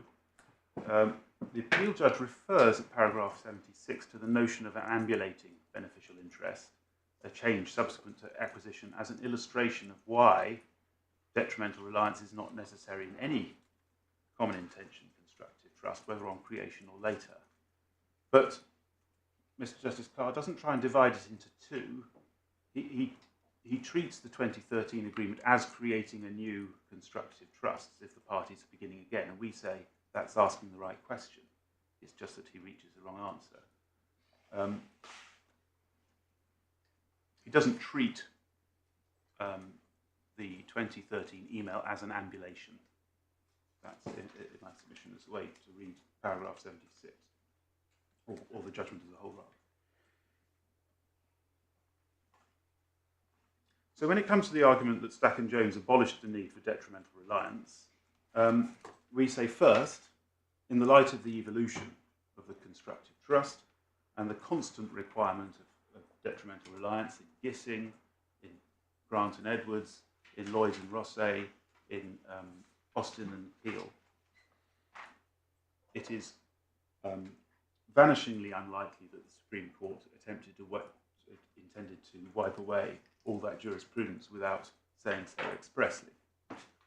Our second answer is that on the proper analysis of those cases themselves, the Supreme Court did not do that. And our third answer is that even if it had, it was obiter.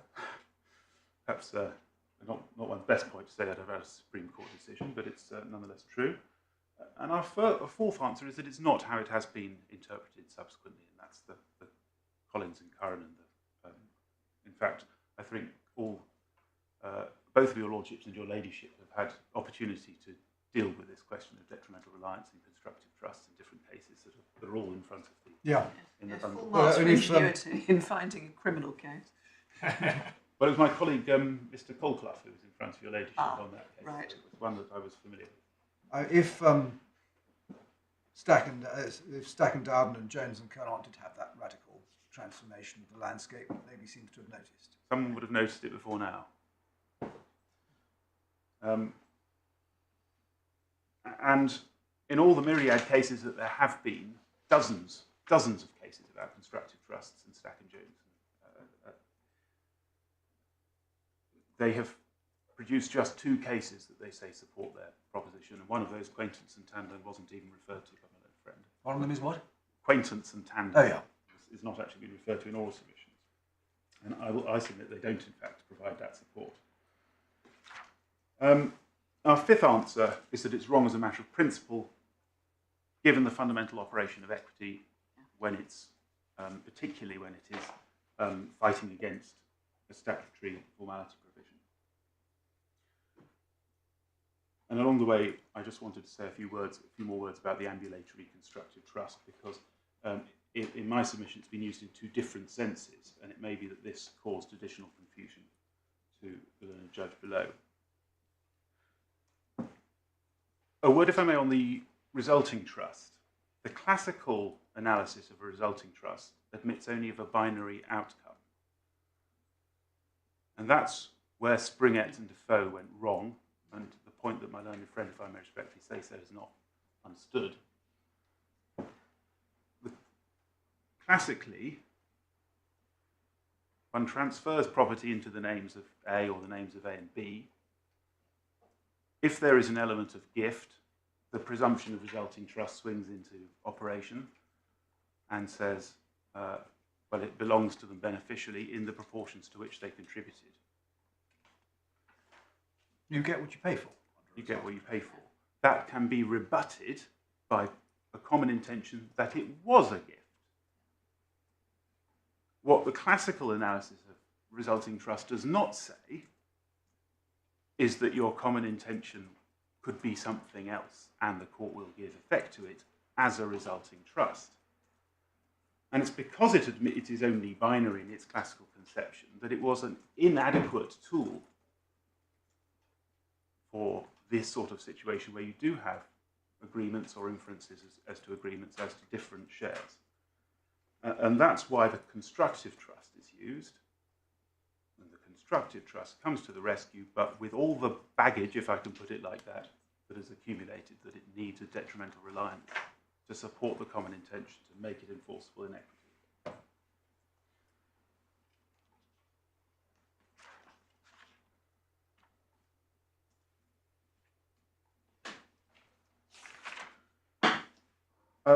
Well, I think some of the commentators have said that it is the requirement for detrimental reliance which provides the unconscionability element, if you like, that makes it unfair to stick with the presumption.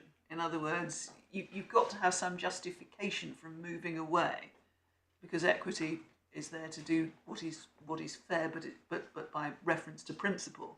And so, although you're not looking at a wider area of unconscionability, the detriment provides the unconscionable element that justifies the interference with the presumption. That's right. Absolutely. So we have Gissing, the first case in the list, and we've got Lord Diplock with his insouciant approach to legal taxonomy, as it was later described. Resulting implied or constructive trust is unnecessary for present purposes to distinguish. It's created where it is inequitable to deny the Setica trust a beneficial interest, and he will have been held to have so conducted himself if by his words or conduct he's induced the Setica trust to act to his own detriment. So that's perhaps a starting point for present purposes. And that's just before you move away from that, I understand what a resulting trust is, and I think I understand what a constructive trust is. What's an implied trust in this context? I'm glad your lordship asked. Well, at an earlier stage in the preparation of my submissions, I had identified a passage in Lewin which says that the meaning of implied trust now has no content. Is irrelevant except for the fact that it's referred to in statutes. Yes. The statute obviously thought there were 3 different things: resulting, constructive, or implied trust. Yes, but I'm not quite sure I now know what an implied trust is. It's referred to in Gissing as something that might still exist. It's referred to, I think, in Austin and Keel as something that might still exist. So that was 1987, and we have the 1989 Act in a couple of years later. But no, I don't have a positive case for your lordship as to whether the phrase has a continuing relevance. And that passage of Lord Diplock is described by Lord Walker in Stack as having dominated this area of the law. So the importance of that decision is acknowledged. That decision being a sole name case is acknowledged in Stack being a joint names case. Grant and Edwards, my lord, there are 3 judgments, all of which have got useful content for present purposes. Both in Stack and Dowden, Lady Hale, Lord Walker, Lord Newburger all cite it, and the joint judgment in Jones cites it. So your lordship was absolutely right to take my learned friend to it. And Lord Justice Norse, at page 647A, says the common intention must have been acted upon. At B, and perhaps it is worth just looking at it because your lordship referred to it in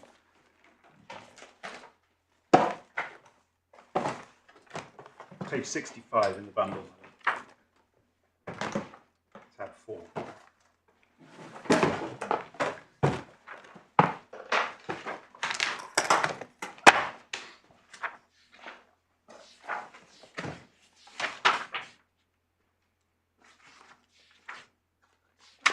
So just starting at the bottom of 65 at H, over the page.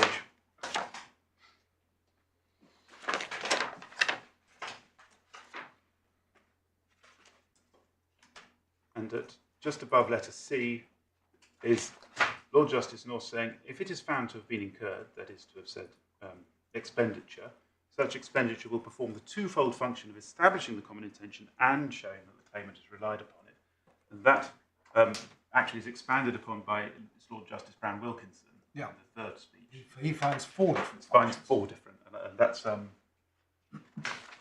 page reference for that is 655B, 74 of the bundle.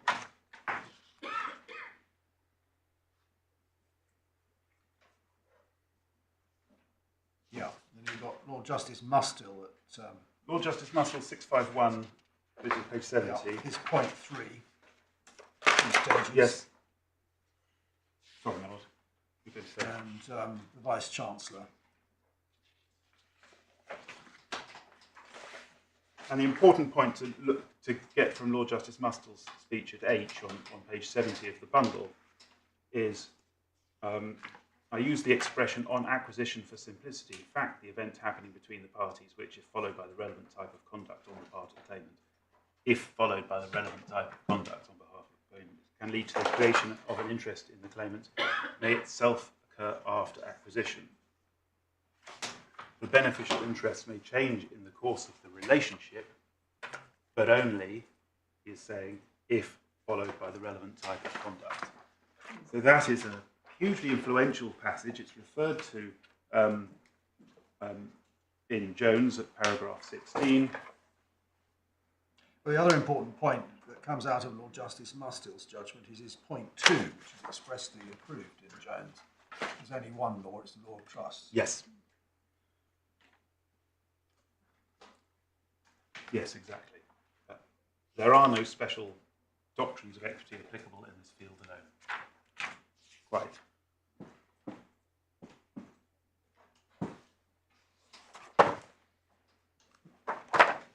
Page 70. 70. 73 is the Vice-Chancellor, my lord. Yeah. And over the page at A, once it has been established the parties had a common intention that both should have a beneficial interest and that word is italicized in the report, that the claimant has acted to his detriment. The question may still remain, what is the extent of the claimant's beneficial interest? And this is the beginnings of the understanding that there is a distinction between establishing a common intention that is that the parties should share in a way that is different from the legal interests, and stage 2, as it is put in James and Kerr, or in Stack, the quantification stage.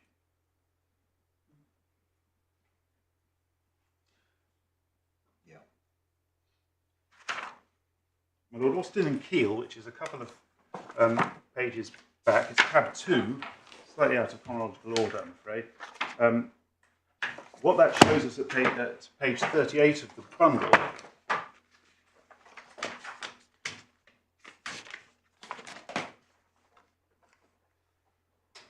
is that this commercial case, and Austin and Keel is a commercial case, shows that it's being analysed in exactly the same way as the domestic cases were being analysed.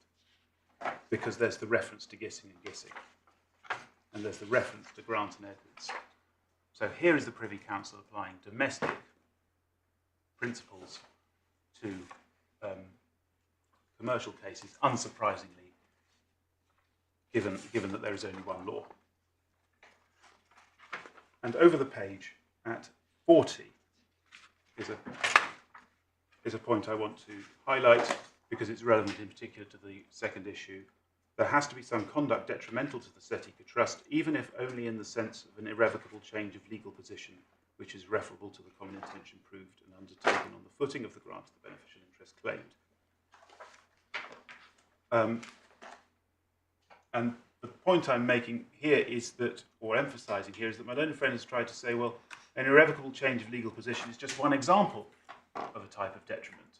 Actually, what Lord Oliver is saying is that it is the bare minimum for a detriment, even if only in the sense of an irrevocable change of a legal position.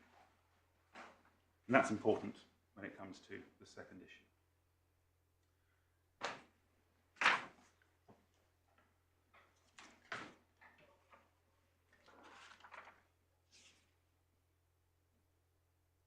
And it's, of course, at this point, chronologically, the Parliament enacts the 1989 Act. So that was the landscape for resulting in constructive trust as it stood at that moment. Query, implied trusts. Then we have Lloyds and Rossett, a helpful case in that it's just all down to Lord Bridge. You don't have to look at multiple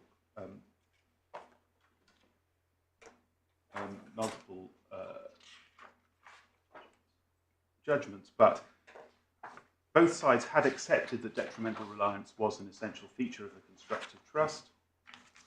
The appeal was successful, dismissed.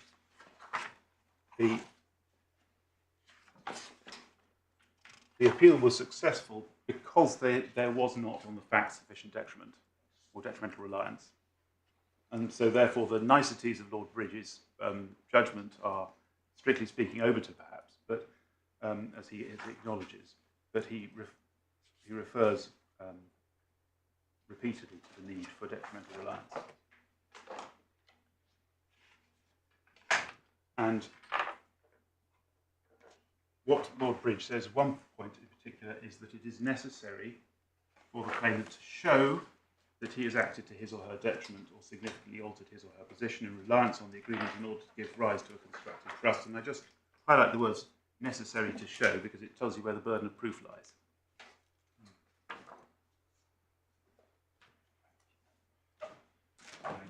Sorry. And that's the highlighted passage on page 103 of the bundle. Yeah.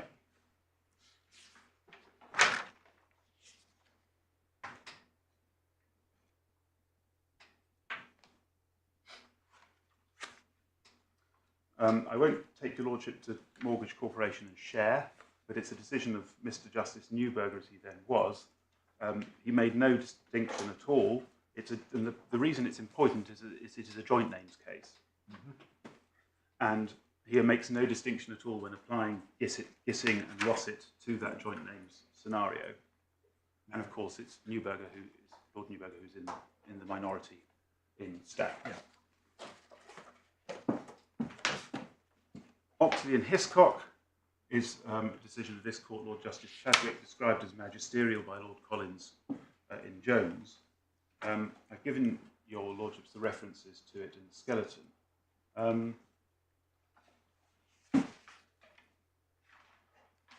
But at page 89, which is 182 in the bundle, 182. 182.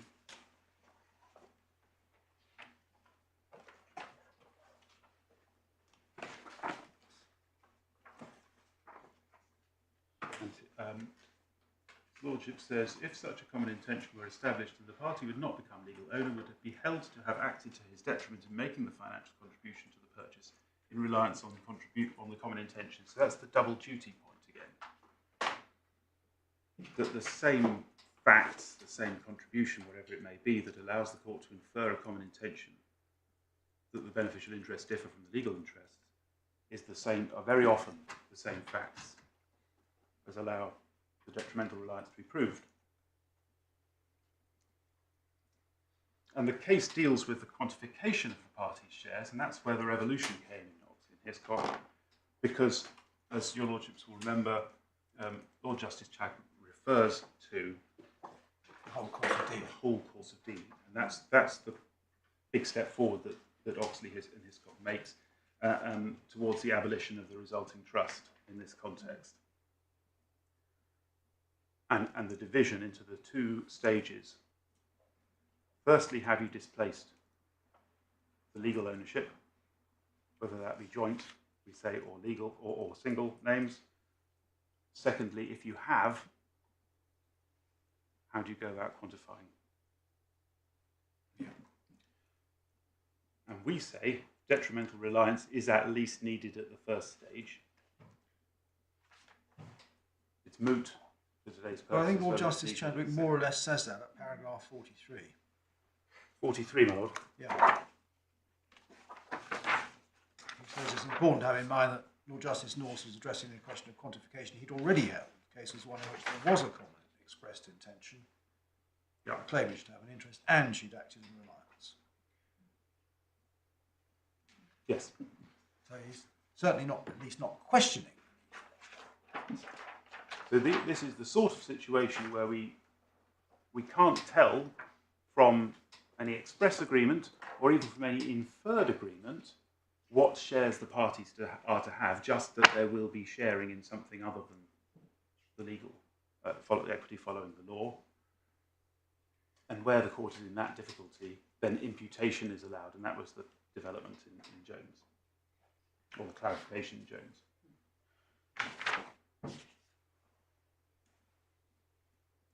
So, my lords, very briefly on stack.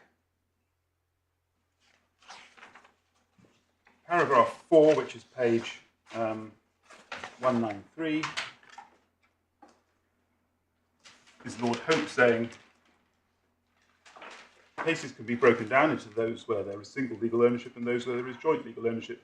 There must be consistency of approach between. I'm sorry, I'm behind you. Where are we now? Sorry, my lord. It's 193 in stack and down, the first speech, which is that of Lord Hope, in paragraph 4.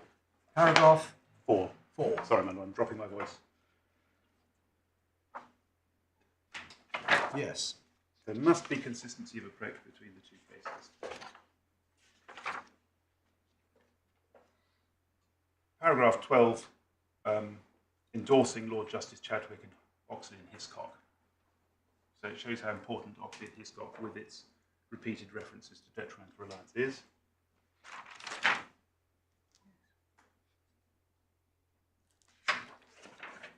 Lord Walker says at paragraph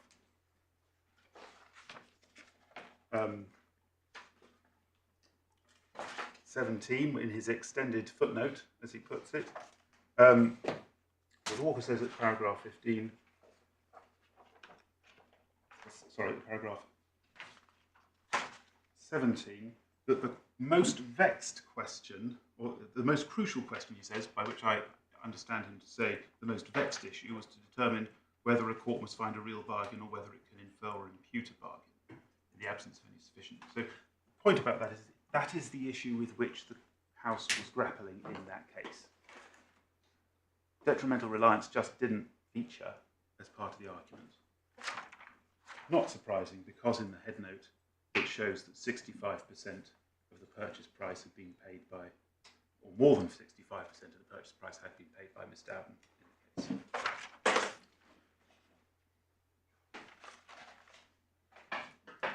I've already noted, my lord, that Gissing is cited with approval by Lord Walker, and that it is described as a constructive trust, despite Lord Diplock having not pinned his colours to the mast. And that decision to adopt that nomenclature is, in my view, my position, important, because it carries with it the jurisprudence that attaches to constructive trusts.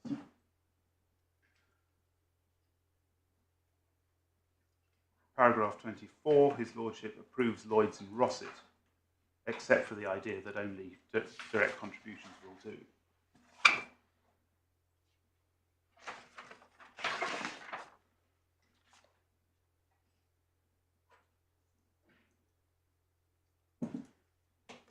And at 35 and 36, my lord, Lord Walker deals with Oxley and Hiscock.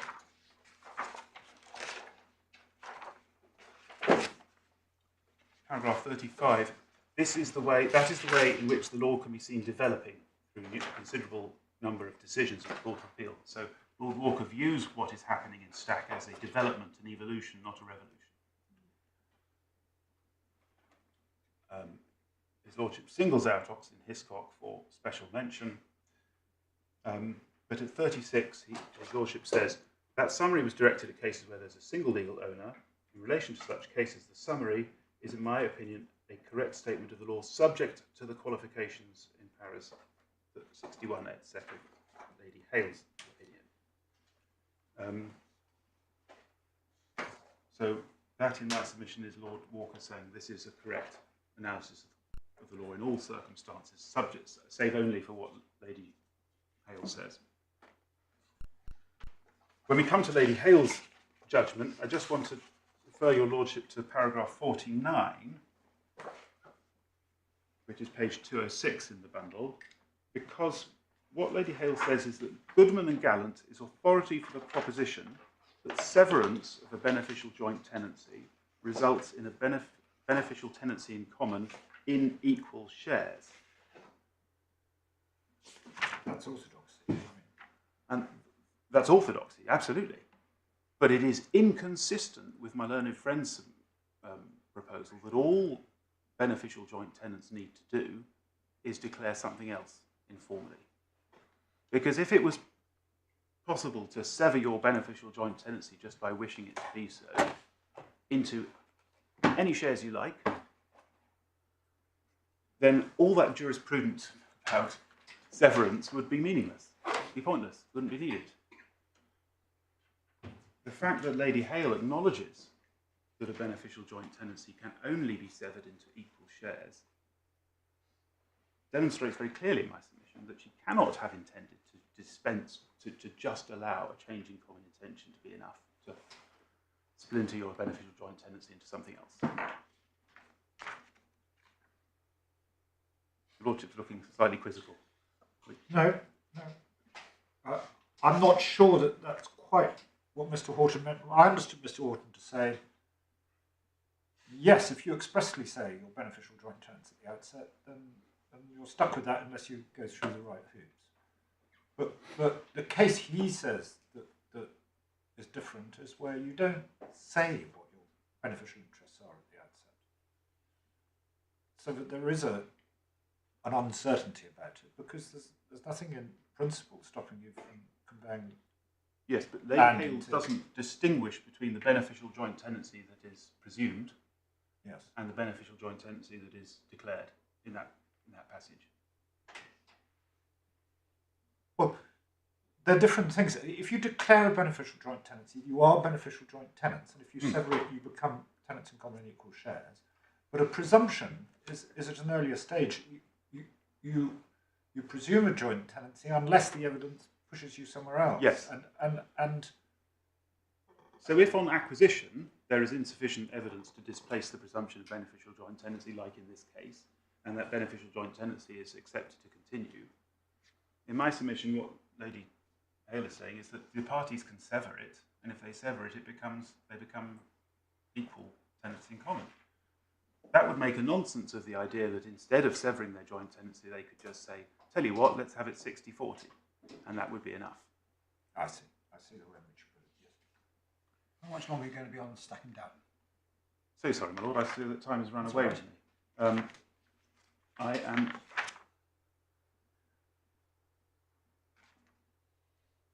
going to be about 3 minutes. 3 minutes. 5 minutes. 5 minutes, all right. Well, let's just have a 5 minutes now.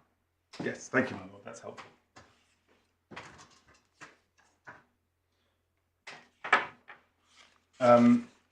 Paragraph 56 is the key passage about the starting point, but that is the only difference that Lady Hale identifies. Paragraph 58, ditto. And paragraph 59 is where her ladyship asks herself the question, what is the question? And the question is, how is the contrary to be proved? Is the starting point the presumption of resulting trust? So again, that is the issue with which the House is dealing. What is the starting point?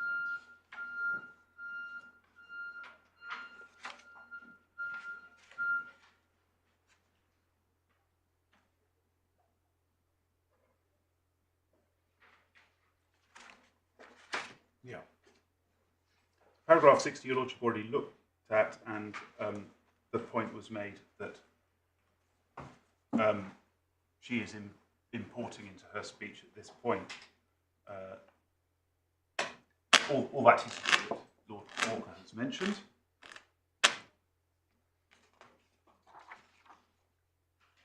Paragraph 61 is the analysis of Oxley and Hiscock, and the important point here is that Lady Hale goes with this separation to the first stage, surmounting the hurdle of showing that she had any beneficial interest at all, and the second stage showing what that interest was. So the distinction between displacing the presumption and the quantification if it's not express or clearly inferred.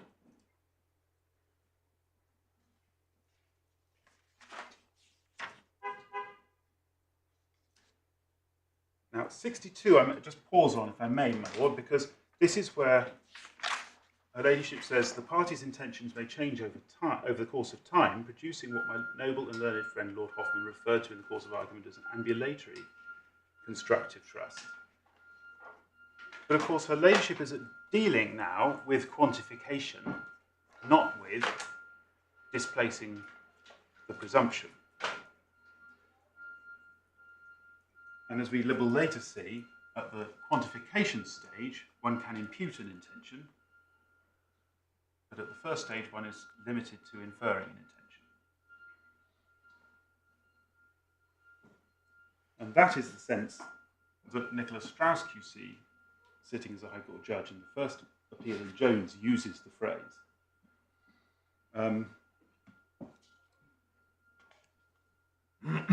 Again, 64 to 66 are all to do with the differences between joint ownership and single names cases. They're all to do with the starting point, not to do with the fundamentals of the trust.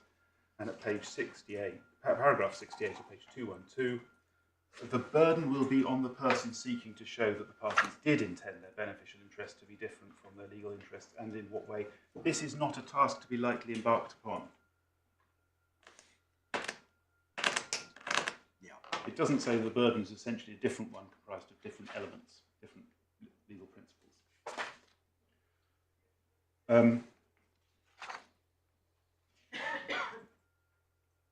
In 69, Baroness Hale sets out all the different things that might result in an inference that the parties did intend their beneficial interest to be other than the legal ownership. So that's the context in which she then says at paragraph 70, this is not an exhaustive list, and there may also be reason to conclude that whatever the parties' intentions at the outset, these have now changed, And the example she gives is an example where one party has financed or constructed himself an extension or a substantial improvement. So what they have now is significantly different from what they had then. And my submission, that sort of situation is a very different sort of situation from what Lord Hoffman had in mind with his ambulatory constructive trust. What Lady Hale is talking about here is a development, a dramatic development of the sort that might, the court can infer that the presumption is displaced at a later stage. And it's a different sort of ambulation from the quantification ambulation where one is imputing. So this is the point I'm going to develop a little bit, which is that there are two types of ambulation that have been referred to in Stagg. Perhaps unfortunately when we get to Jones, we see they're mentioned in the same paragraph and in the same breath. And that's possibly something that could cause confusion. We don't need to be concerned with that kind of trust, do